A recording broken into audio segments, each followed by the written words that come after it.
O nome dessa criança é Takuya. Ele ouviu uma vez que sonhos nascem de desejos reprimidos, e ele acabou de ter um sonho sobre sua família falecida. Então, qual é o seu desejo? Enquanto ele pensava, um professor veio chamar Takuya para a aula. Pelas palavras do professor, soubemos que ele costumava faltar à escola. A professora também ofereceu suas condolências pelo pai de Takuya, que faleceu recentemente. No entanto, ele via isso como algo normal. Saber a notícia sobre seu pai era melhor do que ele desaparecer para sempre. Morrer em uma caverna durante a pesquisa era algo que Takuya havia previsto para seu pai. Além de chamar Takuya para a aula, a professora tinha outro favor a pedir. Um novo aluno transferido acabara de chegar à escola, e a tarefa de Takuya era ficar de olho nesse aluno. Ele achou muito irritante e uma perda de tempo, mas a professora disse que era uma garota nova e bonita. Como o diretor lia-lhe carta um EA3I, Takuya imediatamente virou-se e concordou. Naquele momento, um anúncio no sistema de alto-falantes chamou Takuya para encontrar alguém na sala de pesquisa histórica, e a pessoa no alto-falante até se referiu a Takuya como Senhor. No caminho, Takuya encontrou um garoto chamado Yuki, que tentava continuamente persuadir Takuya a voltar para o time de Kendo. Takuya recusou porque praticava essa disciplina por causa de seu pai. E agora que seu pai estava 6 palmos abaixo da terra, ele desistiu. Por outro lado, Yuki se juntou a muitos clubes, especialmente o clube de pesquisa histórica. Na sala de pesquisa, eles encontraram Mio. Assim que se encontraram, Takuya e Mio começaram a zombar um do outro. Achando a discussão com Takuya muito cansativa, Mio arrastou Yuki para longe, deixando Takuya entrar na sala e procurar a pessoa que queria encontrá-lo. Depois de esperar um tempo, alguém chegou. Surpreendentemente, era a Yumi, a madrasta de Takuya. Aconteceu que o anúncio não era para Takuya, mas para ela. Chamaram a madrasta dele porque o projeto de construção geotécnica estava tendo problemas devido a eventos estranhos que ocorriam continuamente. Ela provavelmente iria inspecionar a praia após a reunião. A pessoa que chamou a mãe de Takuya para a reunião foi o Sr. Rusodi. Ele disse a Takuya que não havia necessidade de sair porque tinha algo para discutir sobre seu pai.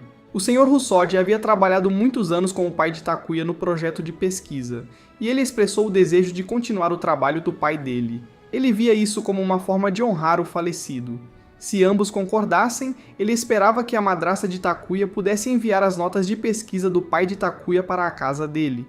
Ele também perguntou se o pai de Takuya havia confiado algo especial a algum deles. Ambos responderam que não tinham recebido nada. Quando Takuya perguntou o que era, revelou-se ser um artefato. Após a reunião, Takuya encontrou a senhorita Mitsuki. Os dois eram bastante próximos e não usavam linguagem honorífica. Também soubemos que Mitsuki costumava ser a secretária do Sr. Rusodi, mas porque estava muito exausta, tornou-se professora temporária. Ela tinha ouvido sobre o falecimento do pai de Takuya e pensou que ele ficaria triste, mas ele manteve-se calmo. Takuya perguntou: "E se eu estivesse triste?" Mitsuki sussurrou em seu ouvido que ela o consolaria. Depois de dizer isso, Mitsuki foi embora. Naquela tarde, após a escola, Takuya foi abordado por um repórter perguntando sobre o projeto em que sua madrasta estava trabalhando. Takuya disse que o local da construção ficava perto da praia, e se isso fizesse a praia desaparecer, ele não poderia mais ver as garotas de biquíni. Isso seria uma verdadeira pena. Ao retornar para casa, ele viu uma caixa na mesa. Takuya pensou ansiosamente que era um brinquedo adulto e abriu, mas infelizmente não era. Era algo muito estranho. Então ele recebeu um telefonema estranho. Do lado de Yuki, ele e Mio estavam pesquisando algo. Ela estava anotando em uma laje de pedra e descobriu uma flor florescendo ali. Enquanto isso, Takuya estava examinando o objeto estranho. Na TV, o mesmo repórter de antes transmitia notícias sobre os moradores locais que se opunham ao projeto da madrasta dele. Eles até exibiram a gravação do que Takuya havia dito. Na televisão, enquanto sua madrasta tentava tranquilizar o público, um raio violento subitamente atingiu atrás dela, causando uma explosão. Preocupado com sua mãe, Takuya correu para encontrá-la. Alguém tinha morrido, mas felizmente sua madrasta estava segura. Depois um homem chamado Hideo, o encarregado, chegou e pediu a Takuya para sair da área restrita. No entanto, Takuya era bastante teimoso, então o homem foi embora, permitindo que mãe e filho conversassem.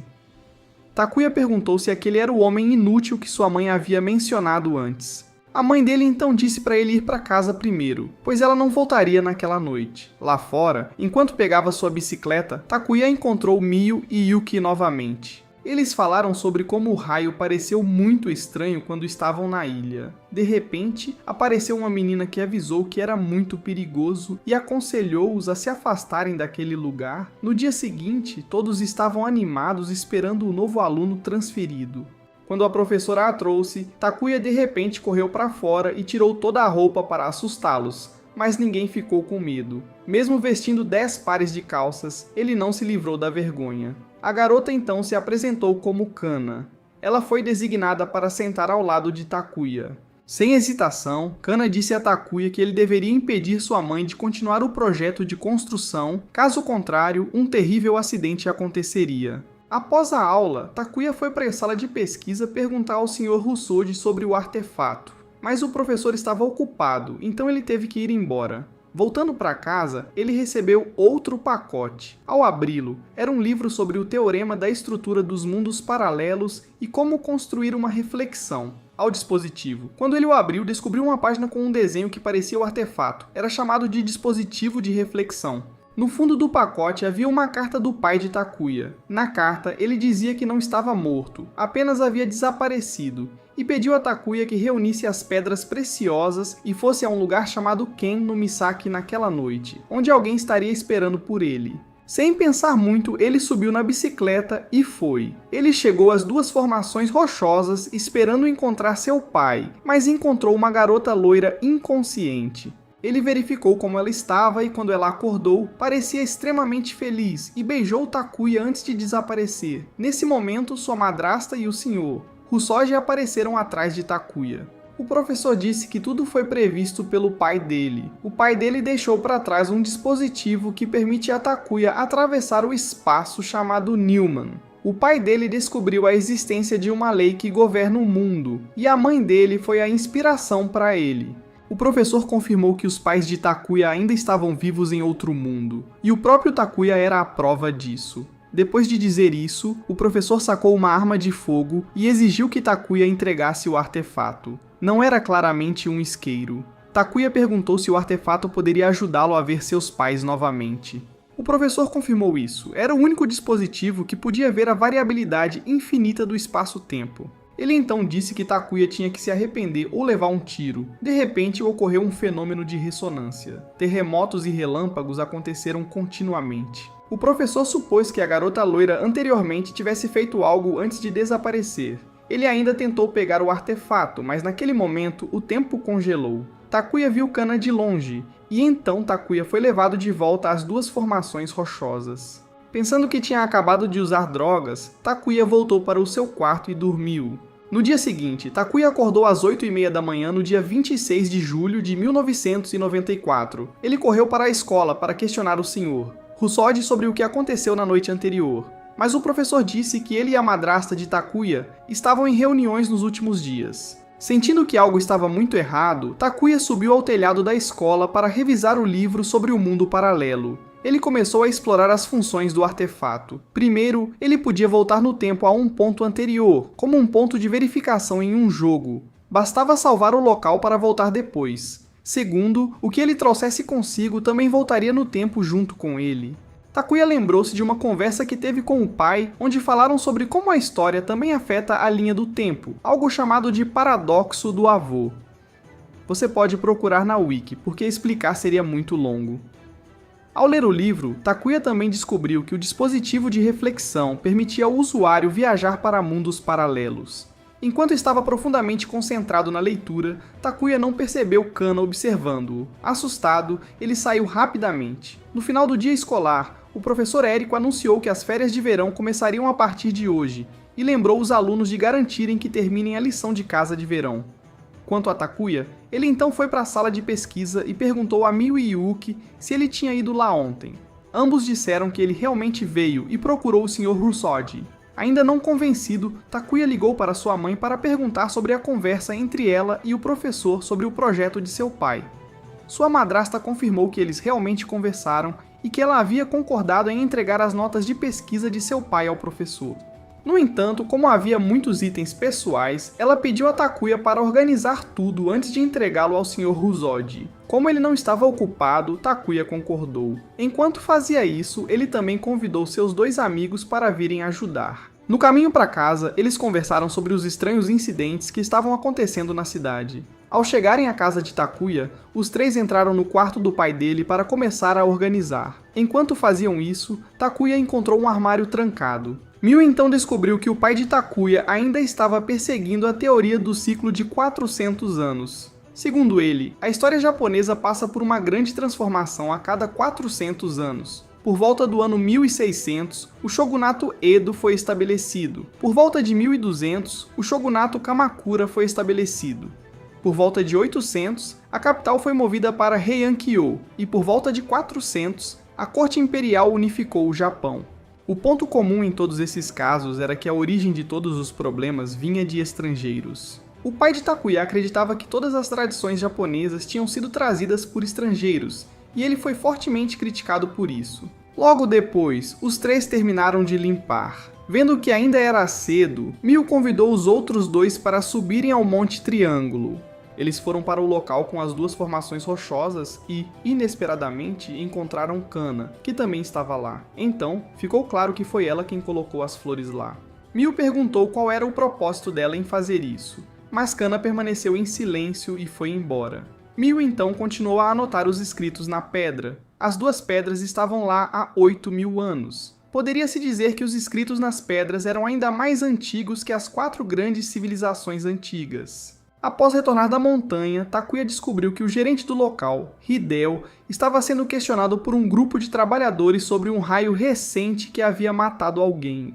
O homem não ousou admitir que foi sua própria ordem, culpando em vez disso sua chefe, a madrasta de Takuya. Takuya também descobriu que este homem havia agido por conta própria sem permissão de sua mãe. Ele até disse ao grupo de Takuya para pararem de ir à Montanha Triângulo porque eles iam destruir as formações rochosas. Miu objetou, dizendo que aquelas pedras eram patrimônio cultural da cidade. Mas ele disse que o prefeito já tinha concedido permissão, então eles não tinham direito de interferir, e se quisessem, poderiam processar. Mas o cara mexeu com as pessoas erradas, porque a garota na frente dele era a filha do prefeito da cidade. Ao ouvir isso, o covarde recuou instantaneamente e fugiu para evitar problemas.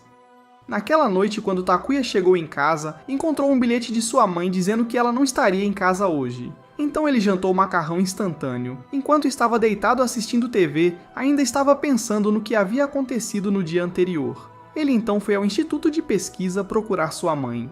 O guarda disse que ela tinha acabado de sair para a empresa que aluga equipamentos científicos. Takuya a seguiu até um armazém, onde sua mãe estava sendo ameaçada por 2 homens com aparência de bandidos para entregar os documentos da empresa. Do lado de fora, Takuya salvou um ponto de controle antes de entrar. Em seguida, ele entrou para proteger sua mãe. No entanto, nenhum estudante do ensino médio jamais venceu contra 2 bandidos, então a madrasta dele entregou os documentos para garantir a segurança de Takuya. No entanto, os 2 homens ainda tentaram agredir a mãe de Takuya. Takuya correu para lutar, mas um soco foi suficiente para derrubá-lo. Sem desistir, Takuya usou o artefato para voltar ao ponto salvo. Desta vez ele trouxe um bastão com ele, mas acabou sendo socado pelos 2 homens novamente. Ele continuou a voltar no tempo e trouxe seu troféu, mas foi inútil.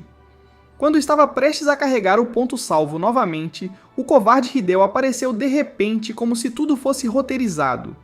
Surpreendentemente, apenas agitando os braços e chutando, ele espantou os 2 bandidos. Ele então ajudou a mãe de Takuya a levá-lo para casa para tratar os ferimentos. Ele ofereceu sua ajuda sempre que ela precisasse e foi embora. Depois disso, a mãe e o filho sentaram-se para conversar. Ela estava muito triste porque Takuya continuava a se lançar em perigo. Mas, ao mesmo tempo, ela estava muito feliz porque ele havia realmente crescido. No entanto, ela pediu que ele não fizesse mais coisas imprudentes. A família dele só tinha os 2. No dia seguinte, Takuya foi para a escola de verão. Yuki veio convidá-lo para entrar no clube, mas Takuya achou irritante, já que ainda estava machucado por causa da queda de bicicleta.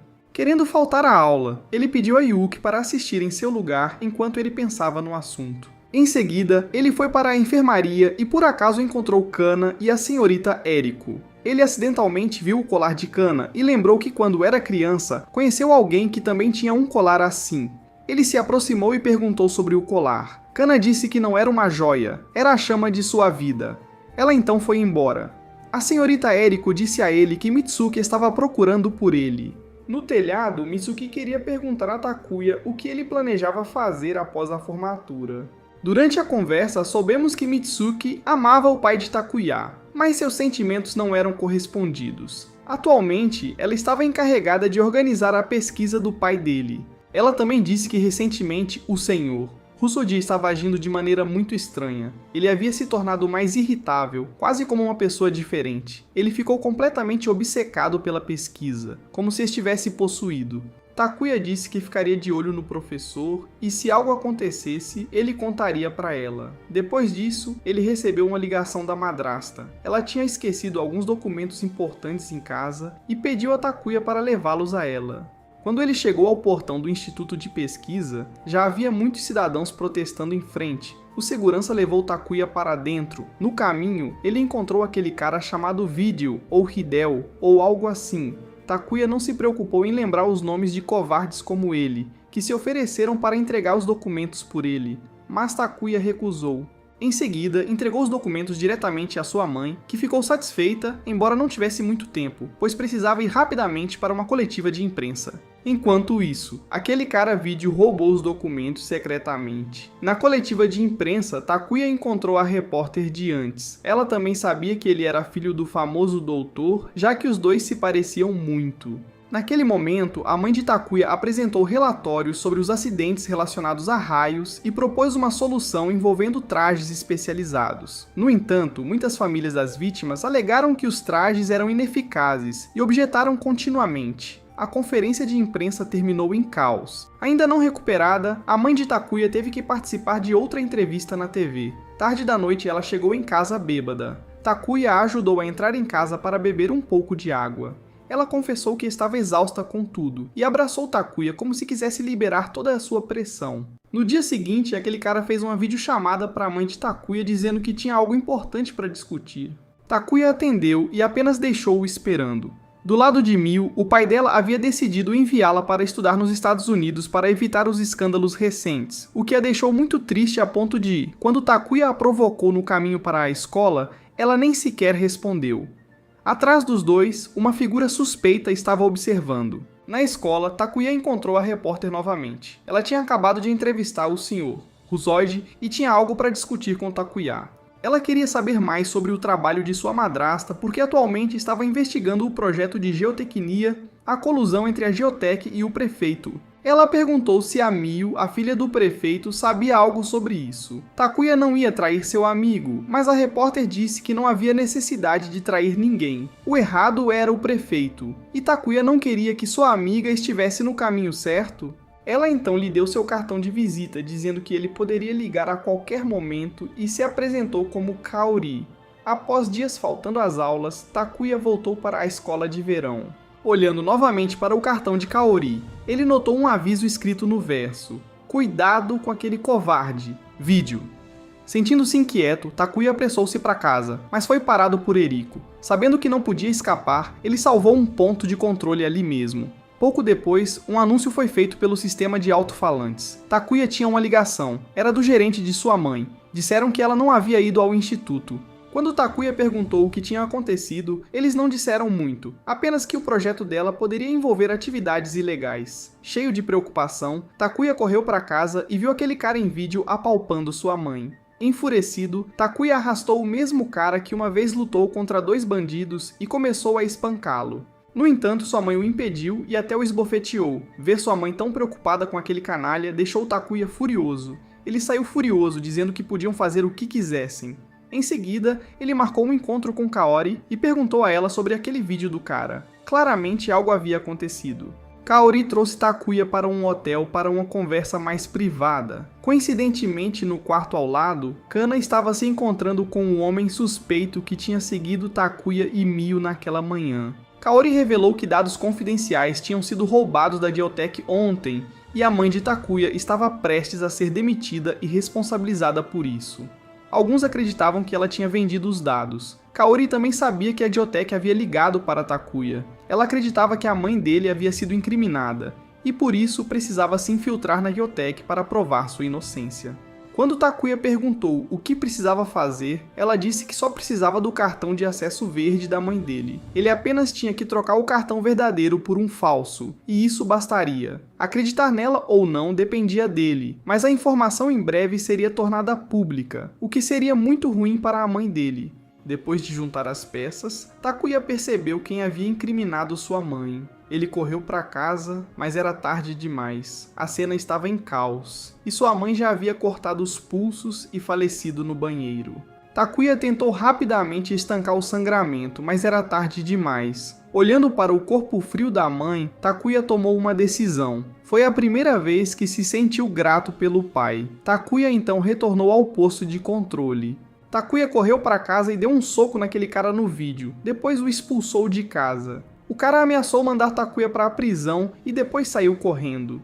Pensando que tudo havia finalmente acabado, Takuya voltou para dentro para procurar sua mãe, apenas para descobrir que ela tinha partido sem asas. Takuya não conseguia entender porquê, e então ele voltou mais uma vez para o ponto de controle.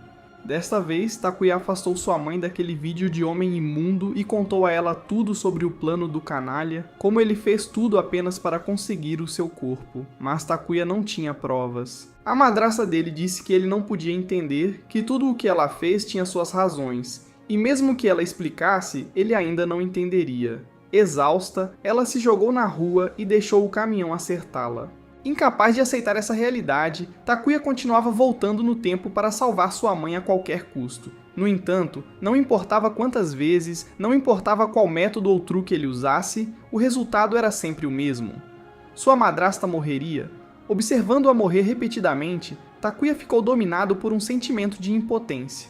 Ele recorreu ao livro sobre mundos paralelos em busca de respostas. Nele havia uma teoria chamada raio de evento de Schwarzschild. A explicação era muito longa, mas para facilitar o entendimento, se você assistiu à série Loki, há um conceito chamado evento canônico. Um evento canônico é um que deve acontecer na linha do tempo oficial e não pode ser alterado, não importa quanta intervenção ou alteração ocorra. Estes são eventos críticos sem os quais toda a história ou universo não faria mais sentido ou não poderia continuar. Em resumo, a morte da mãe de Takuya era algo que tinha que acontecer. Ler essa teoria no livro encheu-o de raiva. Ele não podia aceitar essa realidade. Ele então pegou o cartão de acesso verde dela, voltou ao ponto de controle e se encontrou com Kaori. Sem deixar ela dizer uma palavra, ele imediatamente entregou o cartão verde a ela. No hotel, ele concordou em trocar o cartão com a condição de que ela lhe desse informações sobre aquele lixo chamado vídeo, ou Hideo, ou seja lá o que for,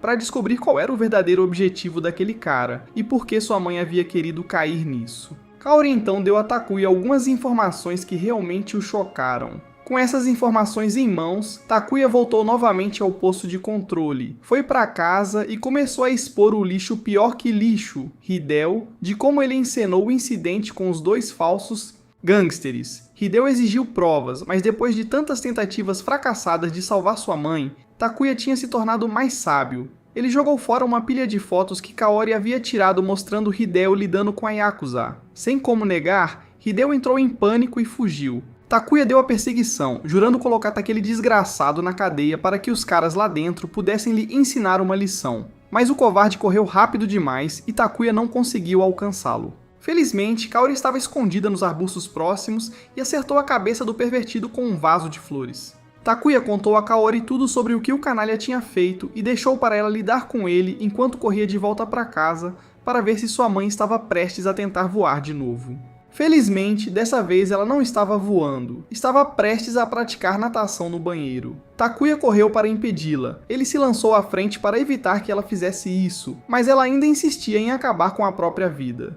Takuya deu-lhe um tapa para trazê-la de volta à realidade. Ele tentou persuadi-la, mesmo que ainda não conseguisse entender seu sofrimento. Ele se esforçaria, então ela não devia fazer nada tolo. Ela era a única família que ele tinha. No meio da discussão, às vezes sua madrasta referia-se a si mesma pelo nome em vez de se chamar de mãe. Assim que ela se acalmou, Takuya prometeu ajudar a provar sua inocência, não importando quantas linhas do tempo ele tivesse que atravessar. ele a salvaria em todos os universos. No dia seguinte, Takuya se despediu de sua mãe antes de ir para a escola de verão. Lá, Eriko jogou uma enorme pilha de dever de casa nele que havia se acumulado devido à sua constante ausência nas aulas. Se ele não terminasse, podia dar adeus a este verão. De repente, o sistema de som chamou Takuya para encontrar alguém. Transbordando de alegria, ele jogou o dever de casa em Yuki e saiu. Desta vez, quem estava esperando por ele era Kaori. Sobre a situação com o vídeo, ela usou suas conexões para expulsá-lo da Geotech. O pessoal dela o transferiria para outro lugar e o demitiria em alguns dias. Embora Takuya ainda estivesse frustrado por não conseguir colocar o cara na prisão, Kaori tinha um plano para garantir que sua mãe nunca mais teria que vê-lo. Takuya queria saber qual era o objetivo de Kaori ao usar o Green Card para acessar a área restrita da instalação de pesquisa. Kaori disse a ele que se ele quisesse saber, então deveria se tornar seu parceiro. Naquela noite, eles começaram o plano para entrar furtivamente na instalação de pesquisa. A segurança estava extremamente rigorosa, então Takuya teria que entrar pela porta dos fundos, enquanto ela, sendo repórter, poderia entrar pela entrada principal e depois destrancar a porta dos fundos para ele. Eles conseguiram entrar na instalação. Naquele momento, todos lá dentro estavam em uma reunião para decidir sobre as medidas disciplinares contra a mãe de Takuya. Se eles conseguissem passar por esta porta, Kaori o ajudaria a provar que sua mãe era inocente. Para garantir, Takuya salvou um ponto de verificação aqui. No entanto, eles ainda não podiam entrar. Precisavam mudar a luz para verde primeiro. Kaori então foi para a sala de controle para verificar. Na sala de segurança, quando uma garota que ajudou Takuya antes o viu na porta, ela a abriu para ele. Lá dentro havia muitos tipos de pedras. Kaori explicou que o verdadeiro objetivo da geotecnia era escavar essas pedras. Para quê? Ele logo descobriria. À medida que avançavam, Takuya viu um novo tipo de mineral brilhante. Sua mãe o havia chamado de psicita. Era algo que interessava profundamente ao seu pai. A pedra foi primeiro escavada sob a montanha triangular. Tinha uma propriedade incomum, reagia com a mente humana e gerava energia tremenda. Algumas pessoas até consideravam-no um mineral vivo. No entanto, ele tinha uma fraqueza. As pedras do lado de fora tinham ligações moleculares muito fracas. Só ao serem expostas ao ar, suas propriedades mudariam. Por isso, a pedra tinha que ser cristalizada assim. A pedra de Psiquite era a única amostra, e isso também era o que sua madrasta estava pesquisando, sua cristalização. O verdadeiro objetivo do vídeo era incriminar sua mãe por vazamento de dados confidenciais enquanto aproveitava a oportunidade para roubar a pedra. Agora o plano deles era fazer parecer que a pedra havia sido roubada e incriminar aquele desgraçado em vez disso. Pelo bem de sua mãe, Takuya destruiu resolutamente a câmara de contenção. Alarmes começaram a soar, e Takuya pensou que tinham conseguido quando, de repente, Kaori revelou sua verdadeira natureza e o atacou. Vídeo apareceu. Acontece que os dois estavam trabalhando juntos o tempo todo, tramando colocar toda a culpa em Takuya. Mas surpresa, a intuição de Takuya nunca esteve errada. Ele imediatamente voltou para o ponto de controle. No entanto, mesmo depois de voltar, ele ainda não tinha descoberto como lidar com os dois. Desta vez, ele seguiu o mesmo plano de antes, deixando-se ser atingido deliberadamente para poder perguntar por que estavam mirando nele e em sua mãe. Naturalmente, era porque sua mãe já estava atolada em escândalos, e agora com um filho acusado de roubo, ela estaria acabada. Kaori era uma espiã capitalista. Ela extorquia empresas por lucro e depois as expunha na mídia. E o empregador dela acabou por ser alguém da própria escola de Takuya. Depois de dizer tudo isso, os dois saíram rapidamente antes que as coisas piorassem. No entanto, Takuya disse a ambos que eles eram muito ingênuos. Enquanto falava, ele fez uma saudação, mas na verdade era um rádio que ele tinha furtado de um guarda que tinha adormecido. E adivinhe, tudo o que eles haviam confessado foi transmitido e gravado. Os dois foram logo presos. Graças a Takuya, sua mãe pôde continuar sua pesquisa. Foi o pai de Takuya quem pediu a ela para estudar como cristalizar psicita. Seu brilho desaparecia ao contato com o ar. Seu pai tinha sido profundamente dedicado à pedra e tinha escrito extensivamente sobre ela em seu diário. Após examiná-la, sua mãe confirmou que o pai de Takuya ainda amava muito sua mãe biológica. Foi por isso que ele estudou a pedra. De repente, Takuya começou a experimentar interferências. A madrasta dele não ficou surpresa e disse que talvez fosse hora de Takuya partir. No caderno de seu pai, havia menção de mundos paralelos. Ela não sabia de qual mundo ele vinha, mas esperava que Takuya retornasse para onde realmente pertencia. E assim, Takuya desapareceu. Ele encontrou seu pai, que lhe disse que o karma é absoluto, que esta era a correção do caos. Parecia que ele não havia sido aceito para permanecer ali, e seria devolvido ao ponto de partida para começar tudo novamente com algumas mudanças. Por que ele sabia disso? Porque ele residia ao lado da árvore Vrinda, que governava todos os eventos do passado, presente e futuro. Como um último lembrete, ele disse que o karma governava todas as coisas na vida, e se Takuya quisesse desvendar seus segredos, ele teria que explorar a história. O tempo voltou ao momento em que Takuya tinha uma arma apontada para ele pelo Sr. Ryuzuji e foi transportado. Ele voltou para casa e dormiu a noite toda. Ele acordou às 8h39 da manhã em 26 de julho de 1994, 5 minutos antes do primeiro. Tempo. Este era o começo das férias de verão. Takuya foi à escola para se apresentar, onde o Sr. Ryuzuji ainda estava falando sobre uma reunião durante a noite. Takuya passou pela enfermaria para procurar a senhorita Eriko, mas apenas Kana estava lá. Com certeza, o colar que Kana usava parecia muito familiar.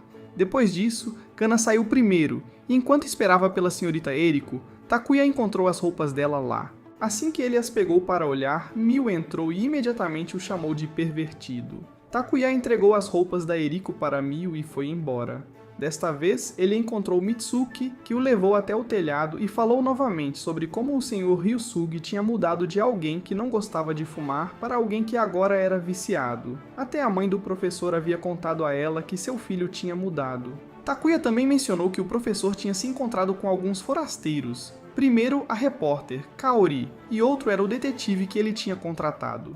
Takuya também lembrou que, em uma conversa entre sua mãe e o professor mencionou a maldição da terceira vítima. Takuya disse que passaria na casa do professor mais tarde para entregar alguns documentos de pesquisa e que daria uma olhada para ver se havia algo suspeito e reportaria a Mitsuki. Depois, Takuya e Yuki usaram todo o seu conhecimento para terminar a lição de casa. Uma vez terminado, eles se prepararam para ir à casa do professor.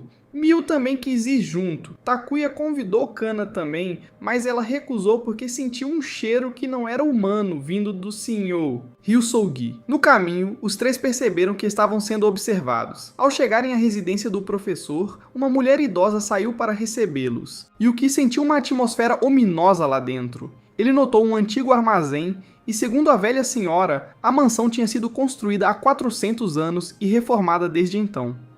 Mas ainda parecia degradada, como se o armazém tivesse voltado do passado. Mais tarde, eles souberam que a velha era a mãe do professor. Antes de entrarem, ela os alertou que seu filho, o Sr. Ryusugi, já não era mais seu filho, ele havia mudado. Então, eles encontraram o Sr. Ryusugi. O lugar era grande, mas estranhamente vazio devido à falta de mobília. O professor disse que tinha se livrado de tudo o que não era relacionado à pesquisa. Ele então mostrou a eles uma tapeçaria 4 Zuli que retratava pessoas sendo queimadas pelo sol, com um edifício ao fundo que se assemelhava a igrejas de estilo europeu. Isso reforçou ainda mais a hipótese do pai de Takuya. Na verdade, o professor disse que não gostava muito, mas o pai de Takuya tinha ficado fascinado por ela. Então ele a manteve porque seu pai tinha uma intuição extraordinária. Miu e Yuki ficaram para desenhar a tapeçaria enquanto Takuya saiu para conversar em particular com o professor. Takuya perguntou que tipo de pesquisa o pai dele e o professor estavam fazendo. O professor disse que tinha sido uma longa jornada. Kodai, o pai de Takuya, e ele eram ex-colegas de classe que tinham o mesmo objetivo: descobrir os elementos ocultos da história que nunca foram escritos nos livros. Com o tempo, Kodai foi expulso da comunidade acadêmica. O professor ainda estava impressionado com a teoria do ciclo de 400 anos de Kodai. Ele convidou Kodai para seu instituto de pesquisa, e Kodai escolheu a Montanha Triângulo como o local para estudar tanto a teoria do ciclo de 400 anos, quanto um povo antigo chamado Takanomahara. Então, Kodai conheceu a física Yurika. Os três tinham debates acalorados. Yurika perseguia uma teoria unificada baseada em mecânica quântica. O professor se concentrava na natureza humana, e Kodai escolheu a imortalidade como seu tema de estudo.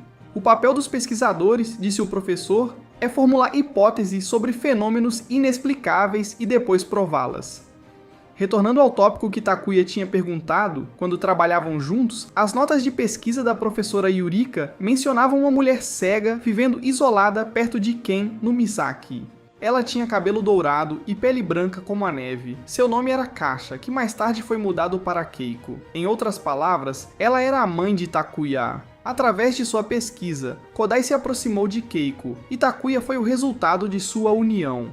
Embora fosse cega, ela apoiou muito a pesquisa de Kodai. Quando ele era pequeno e frequentemente tinha febres, ela sempre cuidava dele. Então o professor perguntou a Takuya se o pai dele havia confiado algo a ele.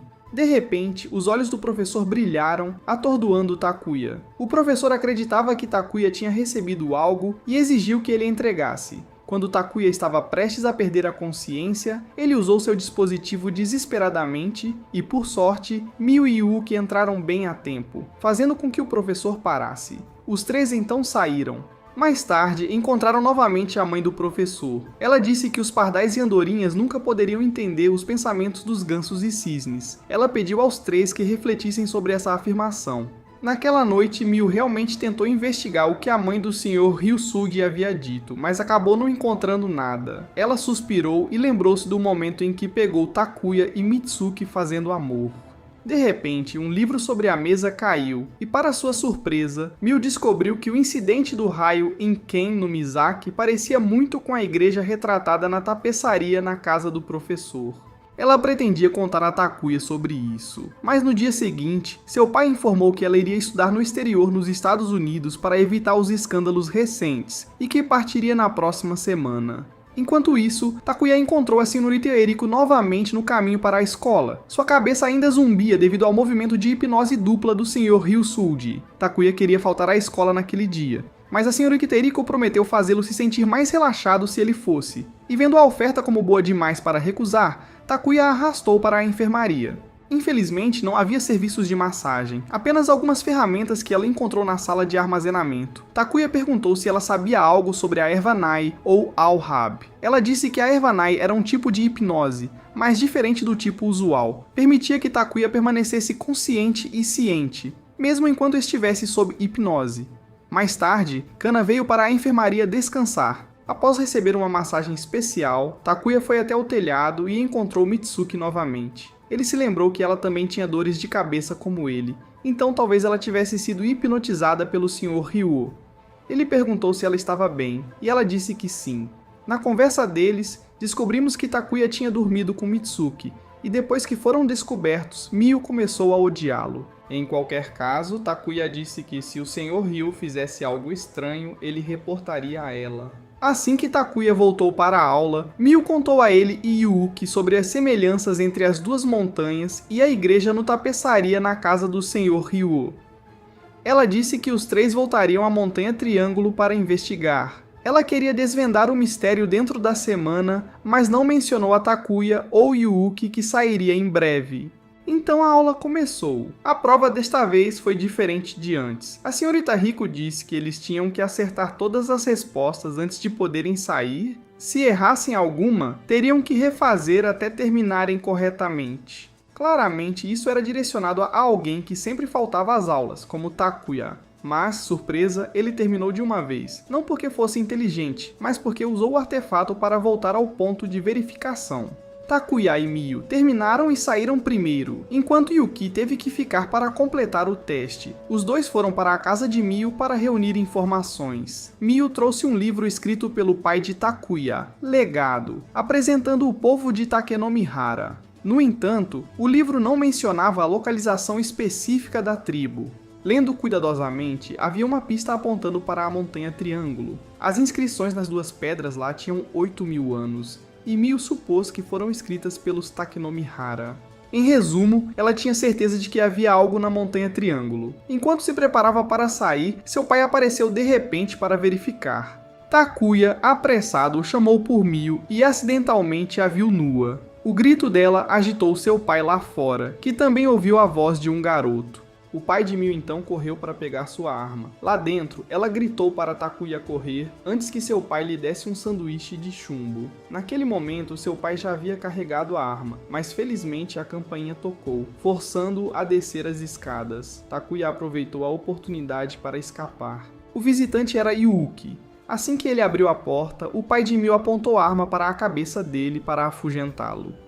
Depois disso, Takuya e Miu foram até a montanha Triangle e encontraram as duas pedras. Ela acreditava que se a montanha realmente fosse a igreja na tapeçaria, deveria haver uma entrada em algum lugar, então os dois se dividiram para procurar. Mais tarde, Miu encontrou uma área que parecia diferente do resto, e assim que tentou cavar mais fundo, ela caiu e torceu o tornozelo.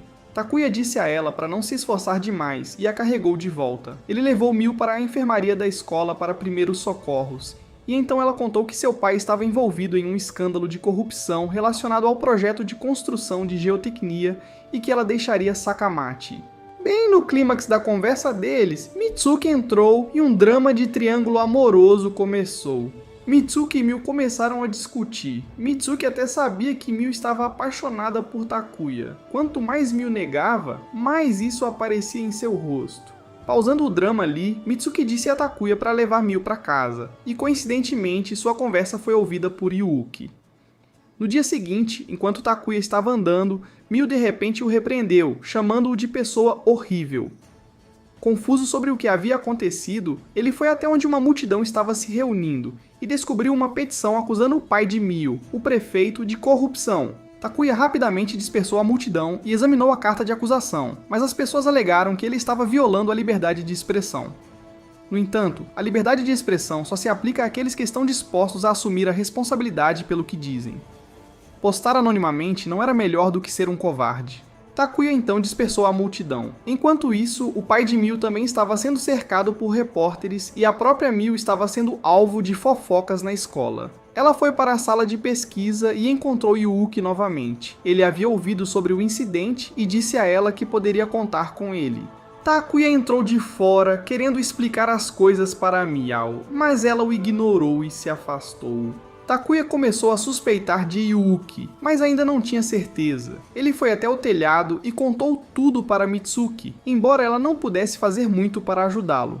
Quanto a Miu, a mídia ainda cercava sua casa, mas em seu quarto ela se preparava para ir novamente à montanha. Ela escreveu uma carta para o pai e saiu. Enquanto isso, Takuya, a caminho da enfermaria, encontrou Yuuki indo a algum lugar. Na enfermaria, Kana estava com febre e sendo cuidada pela senhora Riko. Ao ver Takuya, Kana saiu rapidamente. Takuya e a senhora Riko falaram sobre a pessoa anônima que vazou a informação.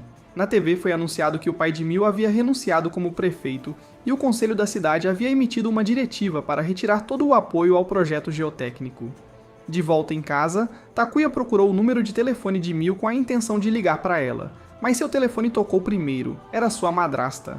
Ela disse que se atrasaria devido a alguns problemas com os patrocinadores e que o problema com as famílias das vítimas do raio havia sido resolvido. Ela também confirmou que nessa linha do tempo, ela não tinha vínculos com o pai de Miu, pai.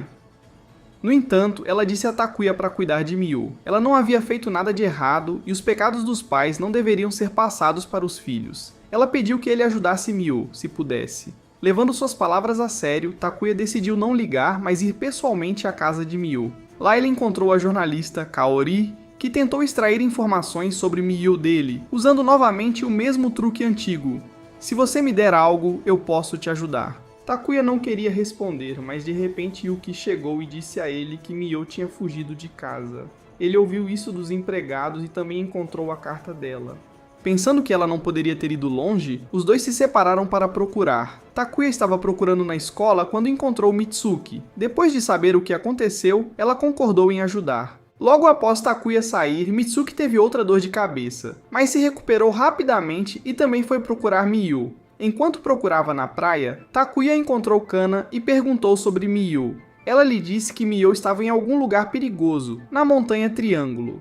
Takuya voltou correndo para informar Yuuki e Mitsuki, e eles rapidamente se prepararam e foram até lá. Com certeza, encontraram uma caverna que Miu tinha escavado ao lado das duas lajes de pedra. Precisavam encontrá-la antes do amanhecer. Caso contrário, a polícia interviria e as coisas se complicariam. Takuya planejou entrar com Mitsuki e disse a Yuki para ficar de vigia do lado de fora, mas Yuki insistiu em entrar também. Depois de um pouco de discussão, ele finalmente admitiu que foi ele quem denunciou o pai da Mio. Ele lamentava profundamente o que havia feito e precisava ver Mio para se desculpar. Ele a amava muito e tinha feito isso por ciúmes. Takuya, furioso, deu-lhe um soco na boca. Depois disse a Yuki que ele teria que pedir desculpas a Mio quando a encontrassem. Takuya e Yuki entrariam e Mitsuki contataria a polícia se eles não estivessem de volta até manhã. Antes de entrar, Takuya salvou um ponto de controle e então prosseguiram para dentro. Surpreendentemente, Mio sozinha conseguiu cavar um túnel tão grande. Takuya até descobriu uma veia de água subterrânea. Indo mais fundo, os dois encontraram uma porta, e depois de mexerem nela por um tempo, conseguiram abri-la. Dentro, encontraram uma área vasta, com até um esqueleto. Olhando ao redor com atenção, Yuki sentiu que tudo era muito familiar. Esta era a base subterrânea do deus demônio Gelgi, um poderoso líder de uma organização maléfica que uma vez escravizou pessoas inocentes e as forçou ao trabalho. Parecia ridículo, mas não podiam descartar a possibilidade. A área continha ossos e picaretas, sugerindo que foi outrora tanto uma prisão quanto uma mina. Os designs das roupas restantes eram também muito antigos. Continuando, eles encontraram um buraco na parede revelando uma passagem secreta. Dentro havia também cadáveres, aparentemente prisioneiros com inscrições ao lado dos esqueletos semelhantes às das duas lajes de pedra. Perto estava a mochila de Mio. Talvez ela tenha parado aqui para escrever algo e depois se perdido. Preocupado, Yuki entrou em pânico e correu mais para dentro, apenas para cair em uma armadilha. Takuya correu atrás dele e desceu apenas para encontrar Yuki mortalmente ferido pela armadilha. Mesmo nesse estado, Yuki disse a Takuya para encontrar Mio e pedir desculpas em seu nome. Takuya tentou prestar primeiros socorros, mas era tarde demais. Yuki morreu assim mesmo. Incapaz de deixar seu amigo morrer desse jeito, Takuya voltou ao ponto de verificação. Desta vez ele deixou Yuki do lado de fora. Alguém tão inútil só atrapalharia. Então ele e Mitsuki entraram. Desta vez, Takuya a levou até onde estava a mochila de Mio. Assim que a pegou, ocorreu um pequeno tremor e ambos caíram em um buraco.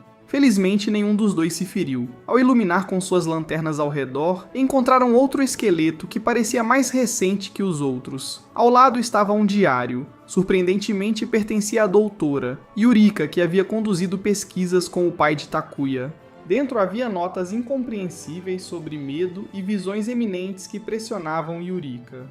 A chave para desvendar o maior mistério da história estava dentro da Montanha Triângulo. Essas ruínas existiam há milênios. Yurika lamentou não ter trazido toda a equipe. Essas ruínas eram diferentes de qualquer civilização conhecida na história. Ela acreditava que isso era resultado de uma interseção entre duas dimensões além da fronteira da realidade. Segundo a teoria do pai de Takuya, tais sobreposições dimensionais ocorriam uma vez a cada 400 anos. Por exemplo, o povo Takinomahara veio de uma linha do tempo diferente e uma vez se sobrepôs ao Japão, trazendo uma nova cultura. Yurika tinha estudado os campos eletromagnéticos e a gravidade ao redor da cidade de Sakamate, chegando à conclusão de que tal sobreposição realmente havia ocorrido no passado. Ela ainda não havia descoberto a causa, mas encontrou sua própria morte antes da resposta. Ela se esforçou ao máximo, mas sua paixão por entender ainda ardia dentro dela. Aquilo a lembrava de um momento, o momento em que o pai de Takuya lhe deu algo. O momento em que ela o segurou em suas mãos e depois o chamou de dispositivo refletor. De repente, a lanterna apagou e Mitsuki começou a agir de forma estranha após descobrir que Takuya possuía o artefato. Como se estivesse hipnotizada, ela puxou a pistola do professor Ryu e ameaçou Takuya para que entregasse. Mitsuki tentou recuperar o controle de si mesma, mas falhou. Takuya fugiu antes de finalmente ir ver seu pai. Ele correu para mais fundo e encontrou um caixão antigo. Ele arriscou e se escondeu dentro, mas não parecia ser uma boa ideia. Mitsuki estava se aproximando. De repente, o caixão desmoronou, derrubando Takuya em um lago subterrâneo luminoso. Felizmente, Mio o puxou a tempo. Takuya ficou aliviado ao ver que ela estava segura. Ele ficou impressionado com o lago luminoso, mas Mio disse que não era a água que brilhava, e sim as pedras embaixo dela. Takuya adivinhou aleatoriamente que poderia ser minério de psicita lá embaixo. Os dois começaram a procurar uma saída. Miu também tinha lido o diário do doutor, Yurika. Se sua teoria sobre linhas do tempo múltiplas fosse verdadeira, isso explicaria por que as civilizações aqui não existiam nos registros históricos do Japão. Outro tremor ocorreu. Uma grande pedra caiu e Miu rapidamente a evitou, mas acabou caindo na água e ficando completamente encharcada. Os dois então acenderam uma fogueira. Takuya queria que Miu descansasse enquanto ele procurava a saída, mas ela pediu que ele ficasse com ela. Ela não queria ficar sozinha. Eles conversaram sobre tudo o que havia acontecido. Takuya admitiu que foi ele quem denunciou o pai dela, mas Miu já sabia que tinha sido Yuuki, não fazia sentido culpá-lo agora. Miu então pediu a Takuya que a beijasse porque queria que essa fosse sua memória mais bonita antes de morrer. Takuya a beijou na testa e prometeu que sairiam juntos. Ele a alimentou e a deixou descansar. Enquanto estava ali sentado, ele debateu se deveria voltar no tempo. Mas, novamente, ele não conhecia o caminho e não poderia ter certeza de que encontraria Miu novamente. Takuya decidiu descansar um pouco antes de decidir o que fazer a seguir. Naquele momento, alguém chamou seu nome. Ele abriu os olhos e viu sua mãe, que lhe disse para ajudar a pessoa que ele amava antes que ela desaparecesse. Ao despertar após a visita em sonho de sua mãe, Takuya acordou Miu e contou a ela sobre isso. Então os dois foram até a cachoeira onde sua mãe havia ficado no meio do lago. Quando ele iluminou com sua lanterna, algo dentro brilhou e refletiu luz. Takuya entrou para verificar e descobriu uma gema. Neste ponto, ele decidiu contar a verdade a Miu. Se ela tivesse lido o caderno da doutora Yurika, então saberia sobre o dispositivo refletor, e Takuya revelou que estava segurando-o naquele momento. Miu ficou surpresa e profundamente triste, pois se Takuya o usasse para voltar ao ponto de controle, o beijo que acabaram de compartilhar nunca teria acontecido. Takuya a tranquilizou e prometeu tirá-la de lá, pois havia um caminho atrás da cachoeira. Do lado de fora, Yuki ainda estava preocupado com todos. Quando ele estava prestes a chamar a polícia, Kana apareceu. Após ouvir a história de Yuki, Kana ficou decepcionada por ninguém ter ouvido seus avisos. Se os dois tivessem chegado àquele lugar, isso significaria morte certa. Enquanto isso, lá dentro, Takuya e Miu continuaram seguindo o caminho. Eles ouviram um som e o seguiram até uma sala em ruínas. No chão havia um livro, mas no momento em que o pegaram, ele se desfez. Talvez este lugar tivesse realmente 8.000 anos. Takuya pegou casualmente uma espada próxima, apenas no caso de algo ruim acontecer. Eles continuaram seguindo o som, que agora vinha claramente de algum tipo de maquinaria. Eles descobriram uma porta de pedra que Takuya abriu com a espada. Lá dentro havia uma enorme máquina antiga que se estendia por centenas de metros. Segundo a estimativa de Miu, ela estava ali há pelo menos um século.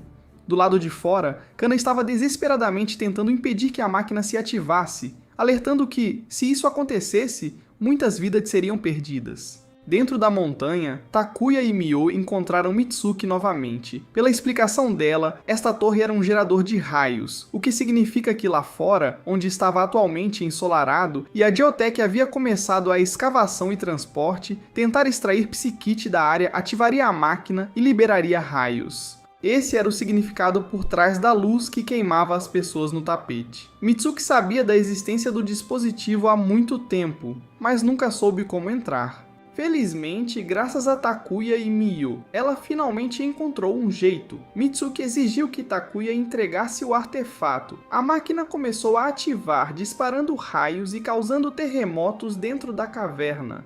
Takuya tentou trazer Mitsuki de volta à razão. Após lutar internamente, ela conseguiu recuperar o controle. No entanto, ela ainda estava obrigada a obedecer às ordens do professor Ryu. Não querendo ferir nenhum dos dois, ela tirou a própria vida e foi esmagada por pedras que caíam. Enquanto Takuya ainda estava em choque, Miu instigou a usar o artefato para voltar ao último ponto de salvamento. Ela não queria que Mitsuki morresse como uma marionete, ela queria salvá-la, mas Takuya ainda se recusava a voltar imediatamente. Ele tinha que tirar Miu de lá primeiro, depois retornar ao ponto de verificação. Ele usou a espada para destruir a máquina e puxou Miu para longe. Eles encontraram um lugar como o fundo de um poço, e inesperadamente, Kana e Yuki estavam acima, abaixando uma corda para resgatá-los. Ainda mais surpreendente foi que o lugar em que eles estavam agora era a mansão do professor Ryu. Quando Takuya perguntou como eles sabiam, Kana simplesmente disse que alguém a avisou. Yuki então pediu desculpas a Miu, admitindo seus erros, e ela o perdoou. Nesse momento, Takuya ficou desorientado novamente. Essa linha do tempo também não parecia aceitá-lo.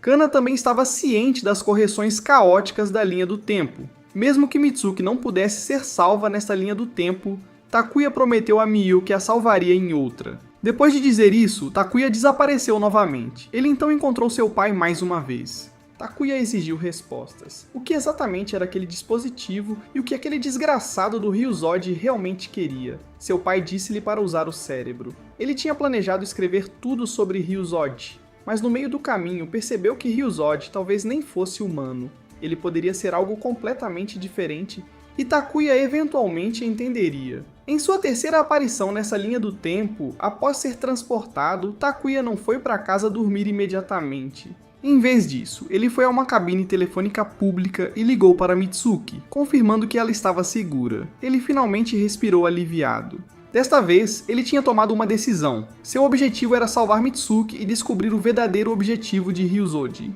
No dia seguinte, 26 de julho de 1994, Takuya ligou para Yuuki para perguntar se ele sabia algo sobre o professor Ryu. Através da conversa, Takuya conseguiu obter algumas informações. Em primeiro lugar, o velho era extremamente obcecado por maldições, e a época em que se mudou para aquela grande mansão coincidiu com os rumores de uma maldição naquele local. Takuya também estava bastante relutante em confrontá-lo diretamente, especialmente se o velho decidisse usar aquele truque de hipnose novamente. Ele lembrou que Eriko tinha algum conhecimento sobre isso, então foi perguntar a ela. Ele foi à enfermaria procurá-la, mas não havia ninguém lá, exceto suas roupas. Takuya correu e as cheirou. Elas ainda estavam quentes, o que significava que ela tinha acabado de tirá-las. Ele olhou ao redor e a encontrou dormindo debaixo da cama. Isso o lembrou de como Ryu também costumava dormir no chão. Enquanto dormia, Eriko continuava murmurando que estava calor e mencionou o nome Abel, implorando para ele não a deixar. Preocupado, Takuya chamou por ela para acordá-la. Eriko o confundiu com Abel e imediatamente o abraçou. Um pouco depois, quando finalmente recuperou a consciência, ela gritou. Miyu e Yuuki, ao ouvir o barulho, correram e encontraram os dois em um estado desleixado. Naquele ponto, mesmo que ele pulasse no Rio Amarelo 10 vezes, isso não lavaria sua culpa. Miyu o repreendeu severamente, mesmo que Eriko tivesse explicado que foi um mal-entendido. Em outro lugar, Kaori estava supostamente entrevistando Ryu, mas na verdade ele precisava que ela recuperasse algo que ele faria de tudo para obter.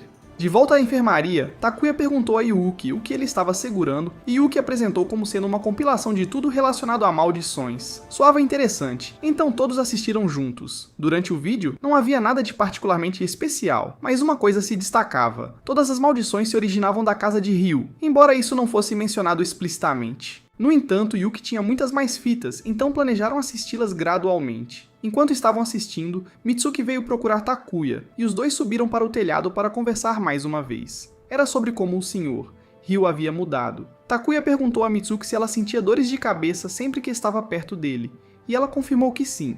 Isso significava que havia uma possibilidade de Ryu ter usado nela. Takuya perguntou quando Ryu começou a agir de forma estranha, e descobriu que foi há 2 meses, na mesma época em que a maldição começou a se espalhar. Mitsuki então saiu porque tinha algo a fazer com Ryu. Takuya fingiu sair, mas na verdade seguiu os dois até o laboratório de pesquisa. Ele entrou primeiro para encontrar um local para se esconder, e por coincidência, Eriko também estava escondida lá. Juntos, eles escutaram a conversa entre Mitsuki e Ryu. Mitsuki disse diretamente a Ryu que ele havia mudado, mas ele começou a manipulá-la em resposta, insistindo que não tinha mudado e que era ela quem havia mudado. Ele continuou distorcendo os pensamentos dela e então a beijou. Takuya não conseguiu ver claramente, então tentou se inclinar para a frente. Eriko, tendo testemunhado tudo, disse a Takuya para esquecer Mitsuki porque ela iria desaparecer em breve. Depois que os dois saíram, Takuya e Eriko também saíram.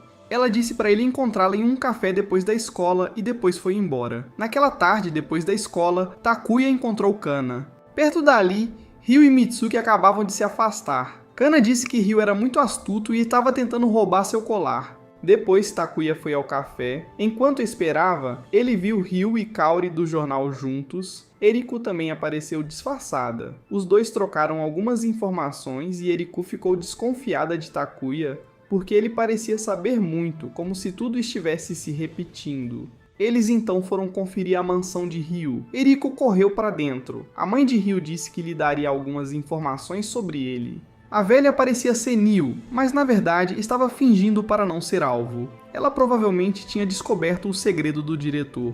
Os dois foram a um velho galpão de armazenamento e se aventuraram no interior. Lá, eles fizeram uma descoberta horrível. A mãe de Ryu havia sido assassinada. Ao ouvirem o som de um carro, perceberam que o culpado não tinha ido longe. Eriko correu para persegui-los e, de repente, a pessoa dirigiu o carro diretamente contra um poste. Surpreendentemente, era Mitsuki. As duas rapidamente a levaram de volta para a escola para tratamento. Depois de prestar os primeiros socorros, Eriko voltou ao galpão para lidar com o corpo. Takuya perguntou por que ela estava investigando Ryu, mas ela apenas disse que ele logo descobriria que isso poderia ser a diferença em relação aos outros mundos paralelos. Pouco tempo depois, Mitsuki recuperou a consciência. Takuya não lhe contou a verdade e apenas disse que ela tinha sofrido um acidente de carro. No entanto, enquanto ele foi buscar o remédio dela, ela o atacou de repente. Parecia que Mitsuki ainda estava sob hipnose. Antes de ser nocauteado, Takuya conseguiu salvar um ponto de verificação. Quando recuperou a consciência, encontrou-se amarrado e à sua frente estavam Ryu e Mitsuki.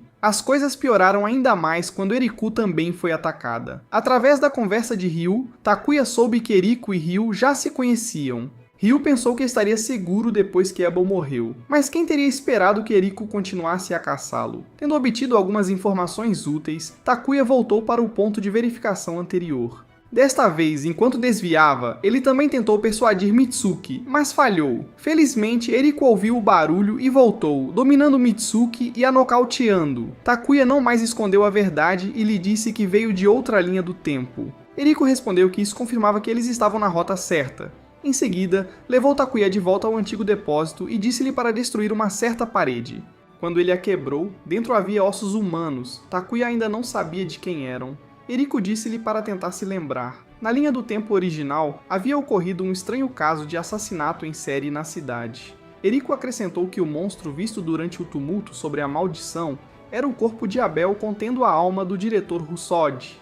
Atualmente, o corpo de Rusod estava sendo possuído por outra coisa. Para criminosos eternos interdimensionais, era possível que fossem entidades de puro conceito capazes de viajar entre diferentes dimensões e interferir nos eventos. Takuya havia passado por bastante coisa para acreditar que isso era verdade. O objetivo de Eriko era rastrear Ryu e capturá-lo.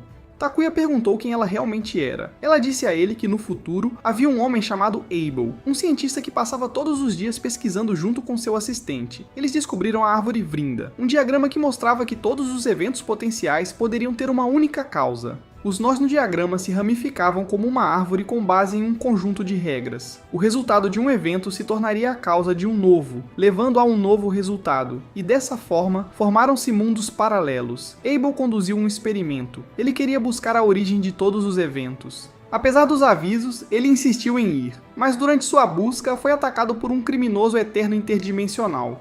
Tomou conta do corpo dele e fugiu para o mundo paralelo onde Takuya e Eriko estavam agora. Eventualmente, moveu-se do corpo de Abel para o de Rusod. Mesmo que o corpo de Abel tenha se decomposto, sua alma ainda vagava no espaço dos eventos. Entrando na mansão, Eriko conduziu Takuya por uma passagem secreta atrás de um tapete. Quanto mais fundo eles iam, mais forte se tornava a ressonância do artefato. Eventualmente, eles chegaram a um dispositivo que permitia a viagem entre dimensões. Ele se assemelhava ao artefato que Takuya possuía. Pelo seu estado, parecia ter sido danificado ao chegar aqui. Foi por isso que Ryu se aproximou de Takuya para pegar o artefato dele. Nesse momento, Ryu também apareceu, mas ele negou tudo que Eriko disse como sendo absurdo. Não havia necessidade de discutir. Com o esqueleto de Abel como prova, Eriko tinha o suficiente para condená-lo. Ela então se preparou para a batalha. Os dois começaram a atirar. Eriko mirou direto na cabeça de Ryu, mas ele não morreu. Para uma entidade puramente conceitual, o corpo era apenas um receptáculo, mas tudo tinha limites. Eriko avançou e atirou na arma de Ryu, mas ela também foi derrubada por Mitsuki. Enquanto ninguém prestava atenção nele, Takuya correu, pegou uma arma e atirou no coração de Ryu.